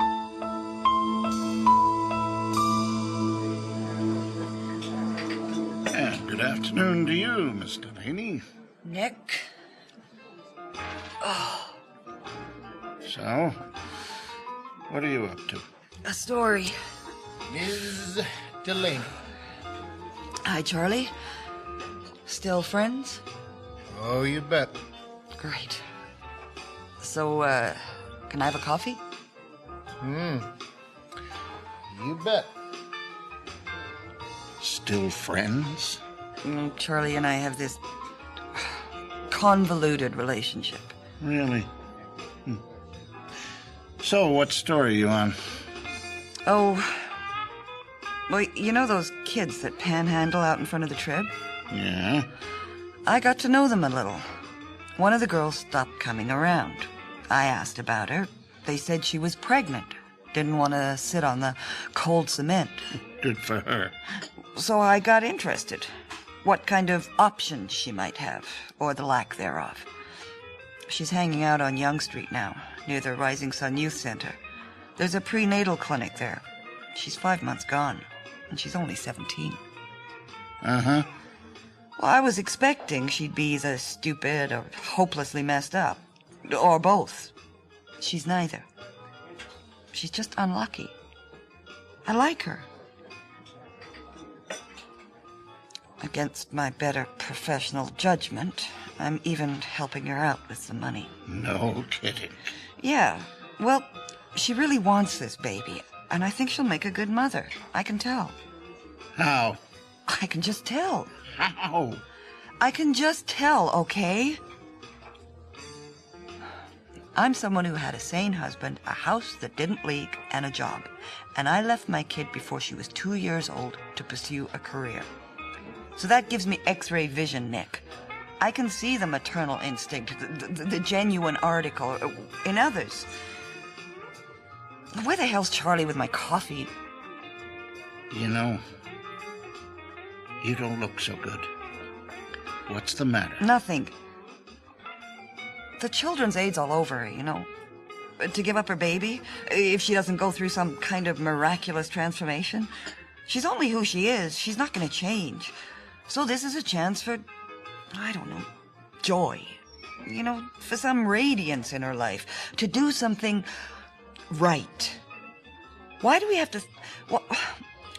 Why do we think we have to make things as difficult as possible for her? Why can't we start with who she is and help? Kind of ironic, isn't it? What? Just what you said. You were in good shape and you left your kid. I didn't leave her. I was around. I saw her a lot. Yeah. Well... And this girl's got nothing. Uh-huh. So, what are you trying to do? Make up for something you didn't do then? By helping this girl out? It's just a question. It's a shitty question. I don't know.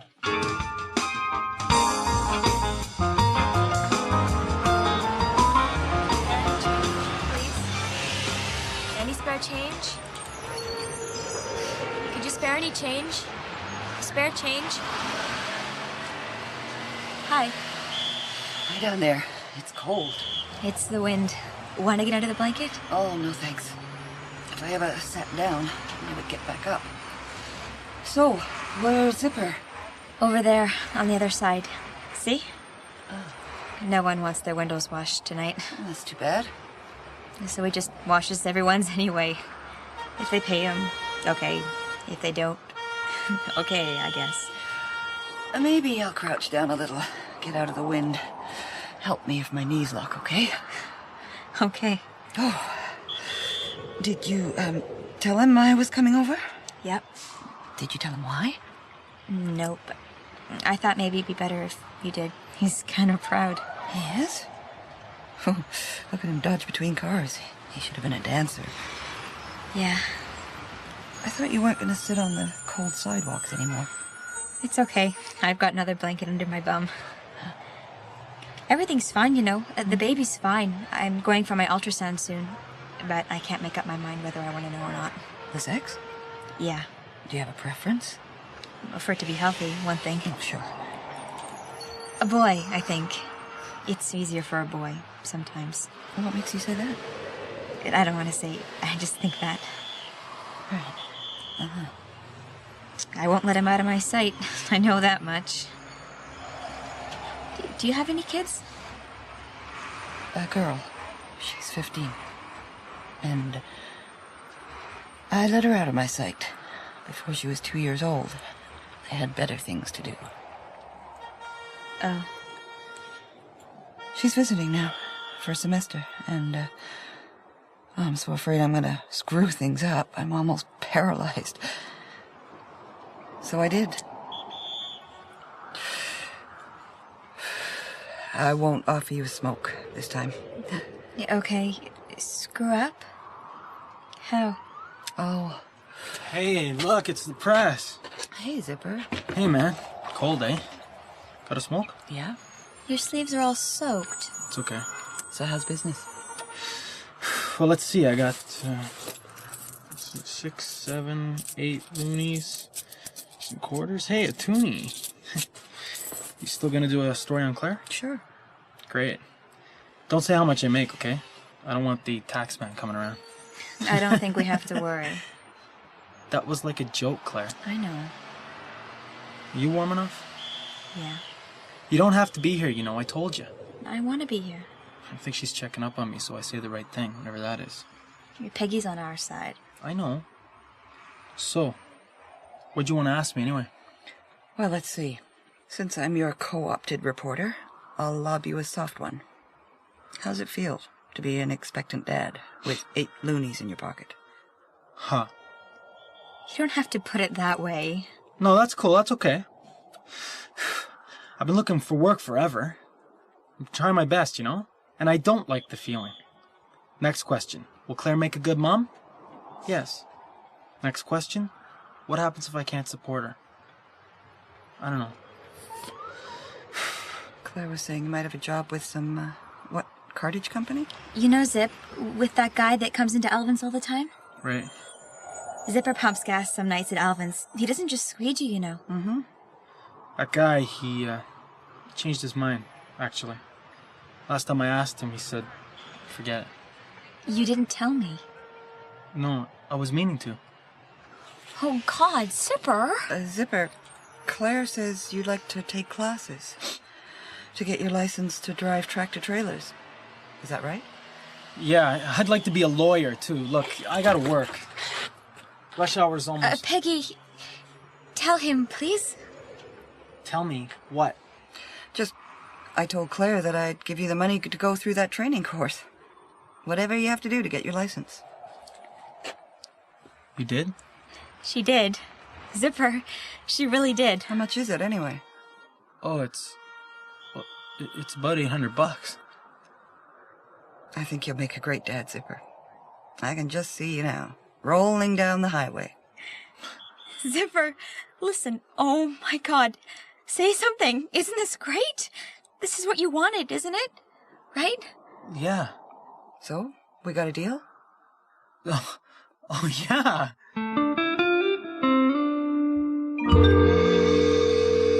Bernie Snyderman's residence. Hi. Oh. Hi. I got your message. Did you? Yeah. Having supper at Bernie's, huh? Mm-hmm. I wasn't sure, you were gonna come home tonight either. Oh. Well, Bernie's a good cook. What's he making? Stuffed manicotti, something like that? Oh. Look, I'm sorry I didn't make it home last night. Too much work. Yeah. Bernie told me the truth. He did? Apparently that's your thing. Hotels. You know, I'm so stupid. I thought you were still going to that counselor. I thought you were still trying not to drink. I am. Really? Anyway, I think I might stay here the night, okay? Okay. And I've been thinking, maybe it would be better if I just went home. What do you think? No! Can we talk about this tomorrow?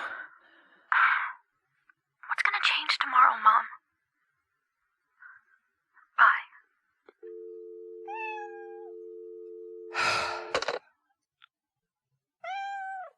Oh, Sammy. Oh, that was an excuse for a drink if I ever heard one. See how my mind works? See?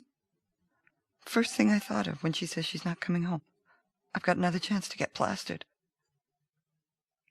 Oh. Jesus. What am I gonna do? Amber? Hello? It's me. Who? Zipper. Oh. Remember? You said we could use this number. You gave it to us. Did I? Yeah, I guess I did. What's up? Claire wants to see you. I just saw her. I know. She's in the hospital.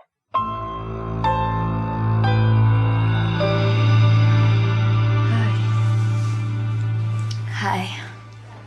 Oh, sweetheart, how are you? Oh, I don't know. Let me give you a hug. Dr. Munn, please come to post-op. Dr. Munn to post-op. We were just walking along the street. And then she just leaned up against the wall and then she started to cry. And there was all this water and blood. Okay. Shh. They tried to save it, but they couldn't. They didn't even want me to see it. They said it's better if I didn't see it. I screamed at them. I just kept screaming. Honey, try to relax now, okay? So they brought him back, wrapped up in this sheet. He was a boy. I gotta go outside for a smoke. Zipper? You can't smoke in here. Claire, just lie back. There. There you go, okay? He hates me. He hates me now. No, he doesn't. Oh, God. I lost my baby.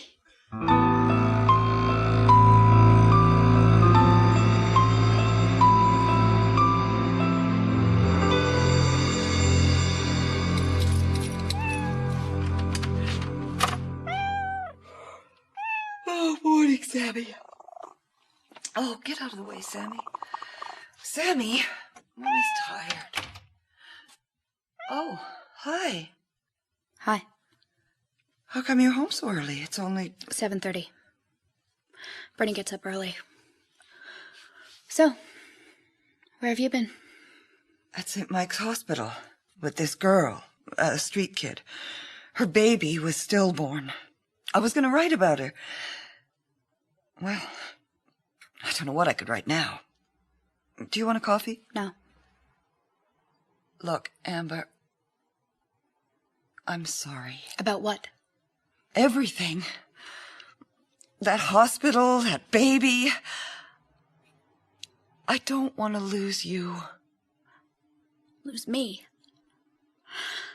All these years, I didn't know you were afraid of losing me. I thought you were the one who left. I mean, now. Honey, this is me, what I am. It's the last thing I ever wanted you to have to deal with, you know? Well, I was so scared when I asked you down here, because I wasn't sure I could stay sober a whole semester. And I didn't want to disgust you. Well, guess what? The truth is, I don't think I can stop. And trying to stop, it just made it worse. So my body just needed to get balanced again. I know that sounds weird, but that's how it works. So you see, I'm straightened around now, and I'm okay. Mom, that is just so much bullshit. You're not okay. And you lied to me. You lied about still being in treatment, like I was just nothing. Like you can just jerk me any way you want, like you always do since I was a little kid. Amber. Well, you can't. Not anymore. And I don't give one shit where you were last night, and I don't care how many dead babies there are, and how sorry I'm supposed to feel about you. You're just trying to screw up my head again, and I won't let you. Are you going home? Yes.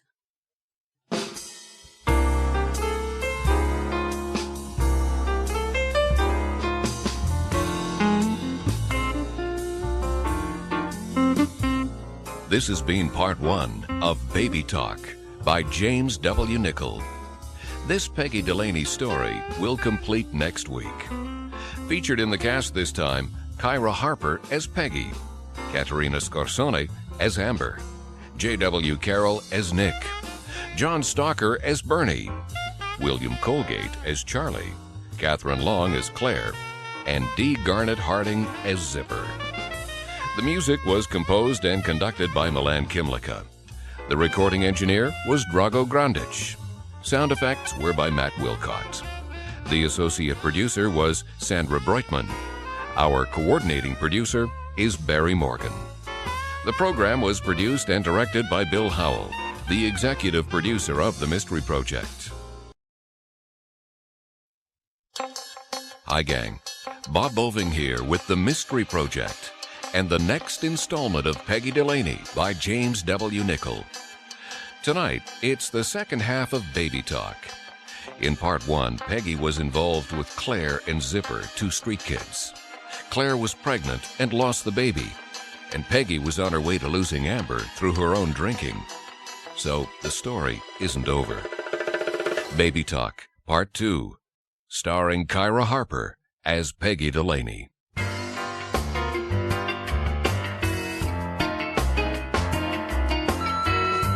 Hello there. You've You've reached Peggy Delaney, Toronto Tribune. If you have something confidential you want to pass on, just leave your name and number. The walls have ears. I'll get back to you. If you're calling to give me fulsome, unqualified praise for my columns, please feel free. If you're calling to scream at me, fascist, communist, cop-loving, cop-hating, pro-lesbian, anti-lesbian, crypto-Bay Street swamp pig, go for it. After all, this is a quasi-democracy. Hey, you. Hi, Peggy. It's cold outside. Uh-huh. As if I have to tell you. Well, this is hooker heaven in here, isn't it? Yeah. They knock off after the lunch crowd. Then they go up about 4. Rush hour. But it's the only restaurant around here. So, how are you feeling? Ooh, I get stronger every day. I think. Good. Good.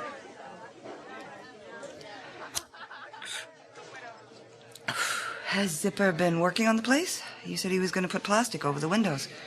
Yeah, well, everybody's been helping. Squirrel and Zombie and... Squirrel and Zombie.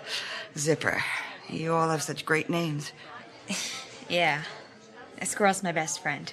How come you're still Claire? Just lucky. I don't know. I'm just Claire. It's like this big family. Everyone in the brickworks, you know, in the squat. Sure. We got this wood stove now. Some of the guys dragged it in from somewhere one day. It works great. Is it safe? Oh, yeah. It has pipes that go outside and everything. I worry about you, you know. I worry because it's November and it's cold out. Now I'll worry that you'll burn up in some stupid fire. I'm okay. Okay. Want to smoke? Sure.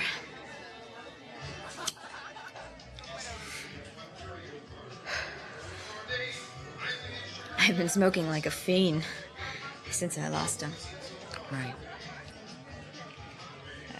Peggy, Zipper's been like so weird since I lost the baby. Oh? He used to laugh all the time. Over like anything, you know? He has this great laugh. Yeah. He's really different now. He's changed. I hardly see him anymore. He just sits in that park by our place. You know the one? Mm-hmm. He just sits there, all by himself. Maybe he's still... Maybe he's just sad. He goes out in the middle of the night sometimes. He just gets up and goes out. Does he see where he's going? No. It's kind of scary. Was he still in the squeegee business? Yeah. He bumps gas some nights over at Alvin's garage, too, when he gets the chance. You told him my offer still stands. I'll still give him the money he needs for that course. To get his license? Every day. He says there's no point. He says everybody's driving tractor trailers now. There's no jobs. Is that right? I don't know. Well, he was really keen 3 weeks ago. Yeah, well, he doesn't want to talk about it anymore. He just looks away.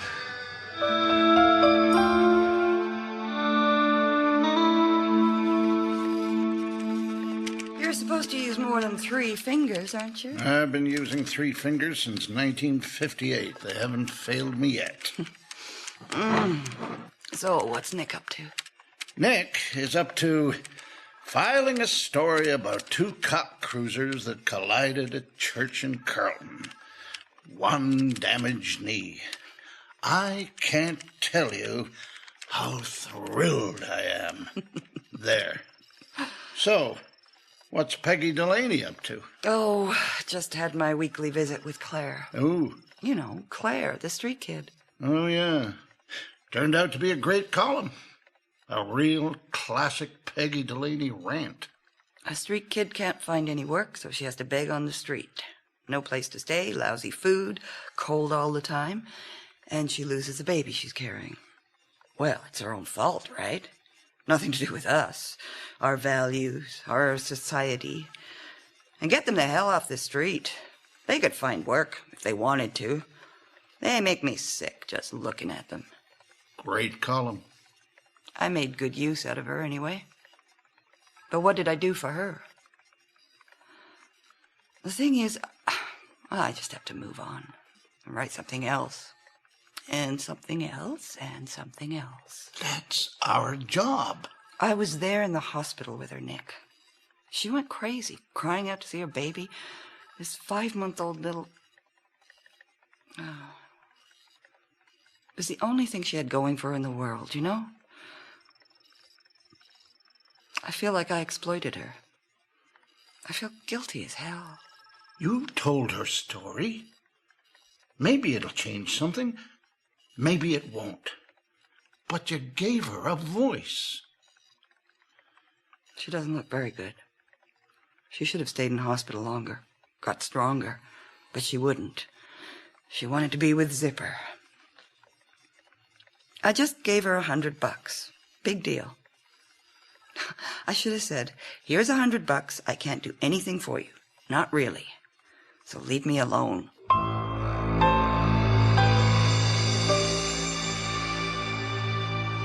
How many coffees is that? Oh, I don't know. Does it matter? No. You watch me like a hawk. No, I don't. I'm fine. I know. 3 weeks and counting. I know it's not easy. It's a cinch. You agreed to stay on here with me to the end of the semester because I promised you I was through with drinking forever, right? Mm-hmm. So I've stopped. That's all there is to it. But you know, honey, it's just better if I don't talk about it, okay? Okay. I mean, not that I'm going to start melting down shoe polish or anything. It's just that you're so restless or something. I'm fine. And I'm grateful, really grateful, that you changed your mind about going back to Vancouver early. So, it's all behind us, okay?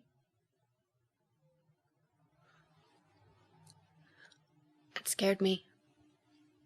Thinking about you having a hole up in some hotel room to drink. Yes, I know. Honey, let's talk about... You don't know. I want you to know what I feel like. How scared it makes me feel. It always has, Mom. When you left me when I was 2... Amber, I didn't leave you. Well, that's how it felt.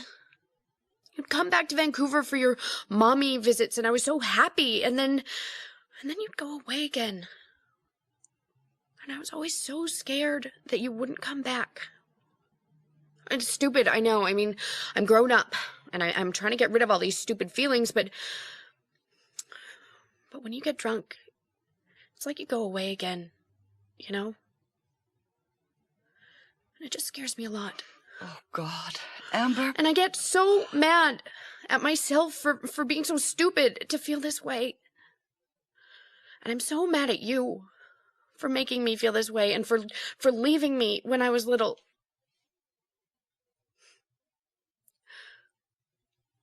And that's all. So you don't know everything.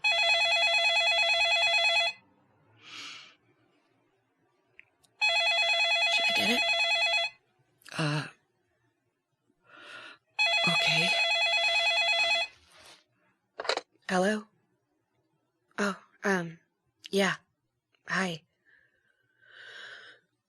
It's that Claire. Oh? Yeah, should I tell her to call back? No. I'll talk to her. Okay. Hello? Peggy? Uh-huh. Peggy, could you help me? I thought I already did. I don't mean that. Not money. It's Zipper. He's got a gun. What do you mean? There, with you? No, I saw him with it earlier in one of the rooms in the brickworks. He didn't see me, but I think he's planning to rob somebody. Oh. He's not like that. He'll get caught or hurt or something. I can't call the cops on him. I thought if you talk to him, fight in the center. Would you please, Peggy? I'm so scared. Claire, this doesn't have anything to do with me. Oh? Doesn't it? I thought it did. I'll be there.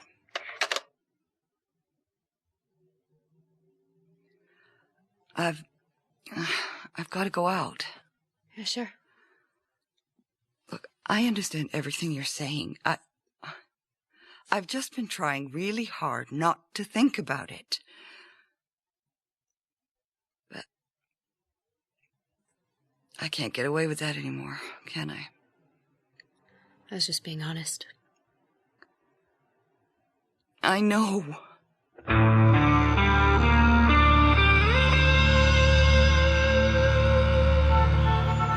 Hey, Squeegee Man. Hey, Peggy Delaney. How you doing, man? Okay. What are you doing on this trip? Looking for another great story? No. So how's business? Terrific. Uh-huh. I was looking for you, actually.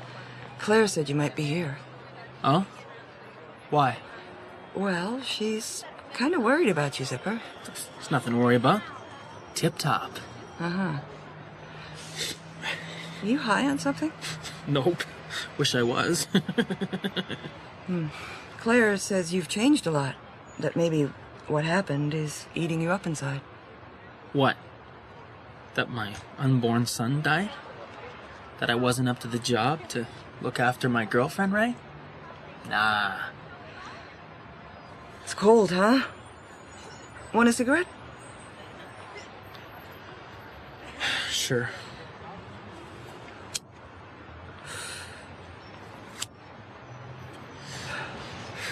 Thanks. Zipper, Claire wanted me to tell you firsthand, that trucking deal is still on. I'll pay for your course, whatever it takes. You don't have to feel you're at a dead end, Uh-huh. You don't have to think this is it, standing out here with a pail of water. Things aren't as desperate as you might feel they are right now. Give the trucking a try, okay? Zipper, those guys make good money, don't they? And you and Claire could get a place, a regular place. You're really something. Write in the paper about us, how hopeless the whole thing is. Then you come down here and give me a pep talk. Wow. Peggy Delaney. Wow. I'm trying to do something. I'm trying to help. I'm out of the trucking business. Why? Something better has come along. What? Uh-huh. I'm gonna turn my life around. You watch and see. Hey, there's your next story. Squeegee boy, once thought to be brain dead, makes good. Claire's afraid you're gonna do something stupid. Like what? She called me about an hour ago, really upset. She said she saw you in one of the rooms in the brickworks. She said you had this gun in your hand. She's afraid you're gonna rob somebody. Rob somebody? I don't have a gun. Come on, she saw the gun. And she's afraid for you, Zipper. She's got it wrong. Look, I got work to do. Listen, Zipper, listen to me. Don't do anything stupid. Why do you keep saying stupid? I've got it all figured out. No matter how things go, either way, I win. So long, Peggy.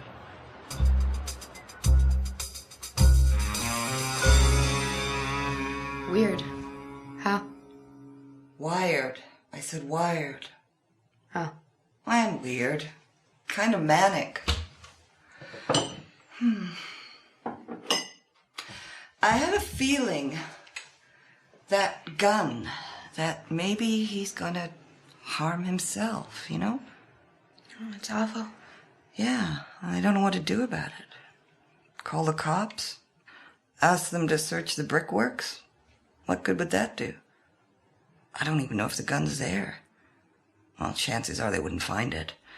But they would close down the squad. Kick Claire and everyone out into the cold. Want a coffee? No, it's midnight. Oh, uh-huh.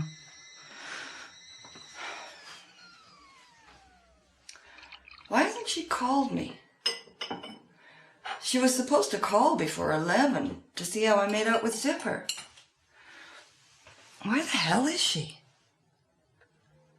You like her, I guess. She's a royal pain in the ass. I wish I'd never met her. She's okay. I feel like I owe her something. What? She gave me a column. I didn't give her anything. So, some support. Something real for a change. You see, that's the trouble with being sober. Gives a person too much time to think about who they really are.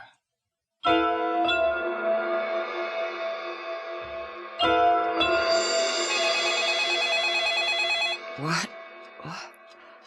Oh. Hello? Peggy, is that you? Claire? Jesus, Claire. You were supposed to call me at 11, not... Oh, God. Did Zipper do something? Not yet. I don't know. What's going on? Look, I did talk to him, but he wouldn't say anything. I don't know what I'm supposed to do now. I can't do anything. Anyway, it's the middle of the... But I know what he's going to do. I know now. He's gonna get himself killed. What do you mean? I know what the gun's for. You can stop him, Peggy. You're the only one who can. I can't stop Oh, him. Peggy, please, help me. I'll never ask for... What are you talking about? I'll never bother you again, I promise. But, look, I don't even know what you're asking me to do. You have to meet me, now. No. We'll be on the corner, River and Queen. Forget it. Who's we? Peggy! Claire? Claire. Oh, beautiful.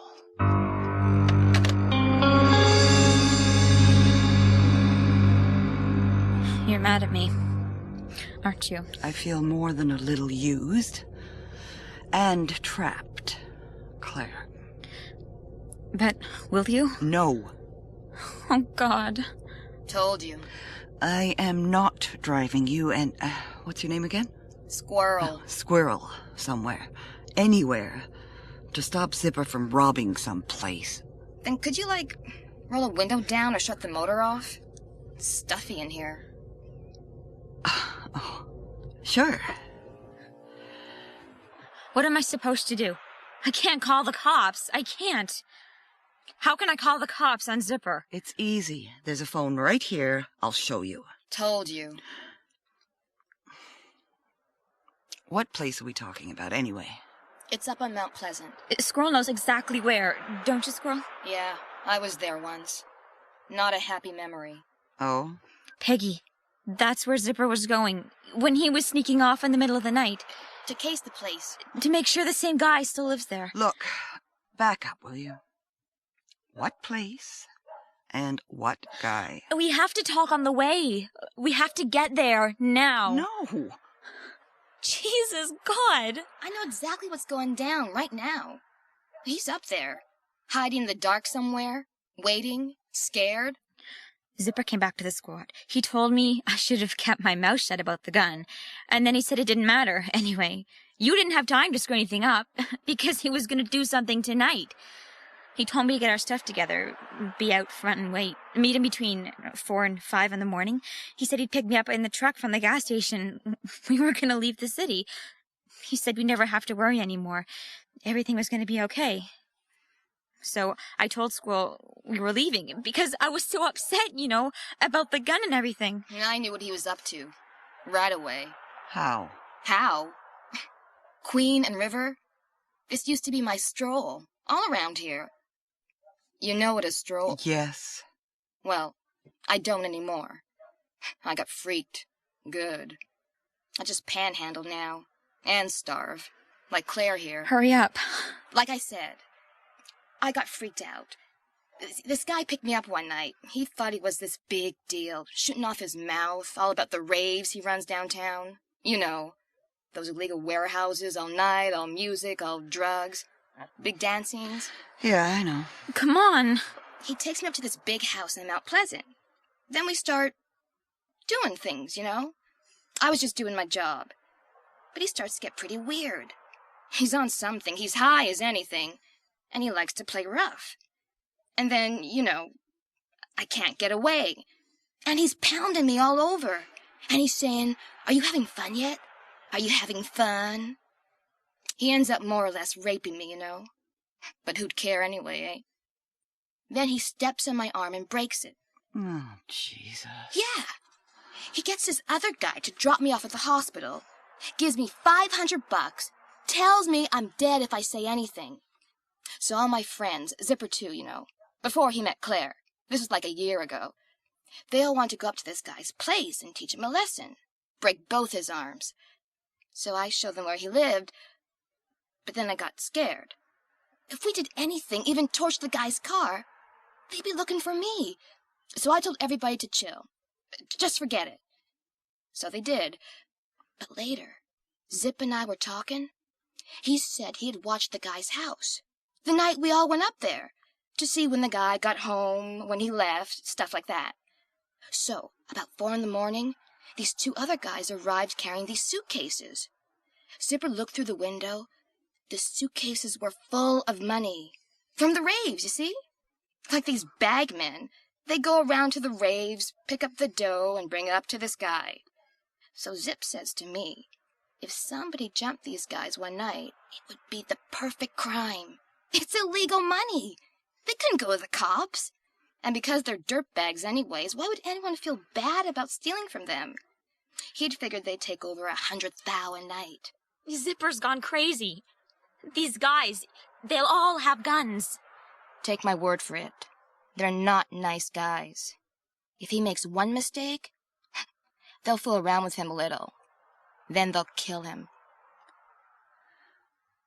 Uh-huh. Tell me your plan.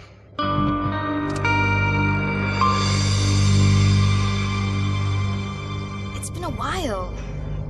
It's here somewhere. Where? It's just... these streets all look the same. Jesus, Squirrel. Come on. I'm trying. Let's all stay calm, shall we? What's that? What? That's the truck. Way up the street. You see? Park there. So where's the house then? Oh, I know. I got it now. It's on the next street over, just past the truck. It's right around that corner. So if he's not in the truck... It's too late, he won't be. We go around to the guy's house, right? I park out in front and sit on the horn. Wake the whole bloody neighborhood up. So Zipper has no choice. He has to take off. And now, he'll know you know everything. A newspaper big shot, for God's sakes. He'll have to give up on this. Stop! Let me check the truck. He won't be there. By now, he'll be hiding in the house. Claire? Wait. What? See? Down the street? What are those lights? Where? Around the corner. It looks... There's people down there. Flashing lights. Oh my God.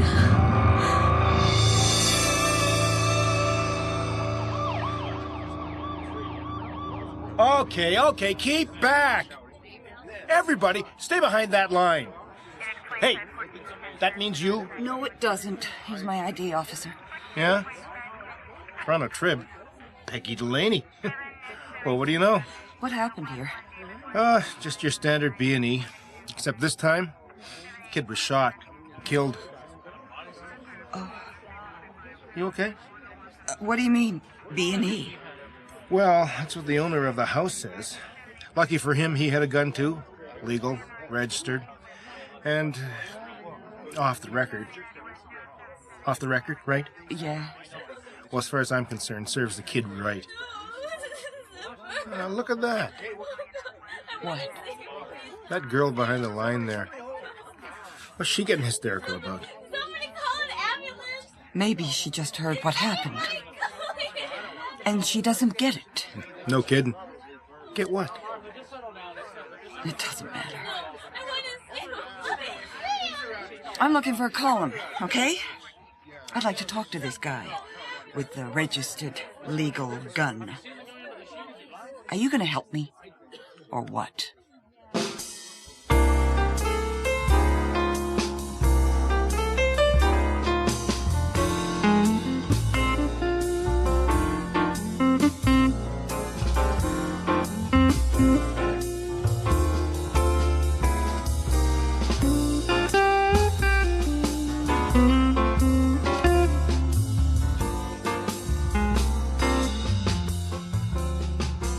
You have been listening to the second half of Baby Talk, the latest episode of Peggy Delaney by James W. Nichol. Featured in the cast today, Kyra Harper as Peggy, Katerina Scarsone as Amber, J.W. Carroll as Nick, John Stalker as Bernie, William Colgate as Charlie, Catherine Long as Claire, and D. Garnet Harding as Zipper. With them were Karen Glaive as Squirrel and Chris Benson as the policeman. The music was composed and conducted by Milan Kimlicka. The recording engineer was Drago Grandich. Sound effects were by Matt Wilcott. The associate producer was Sandra Breutman. Our coordinating producer is Barry Morgan. The program was produced and directed by Bill Howell, the executive producer of the Mystery Project.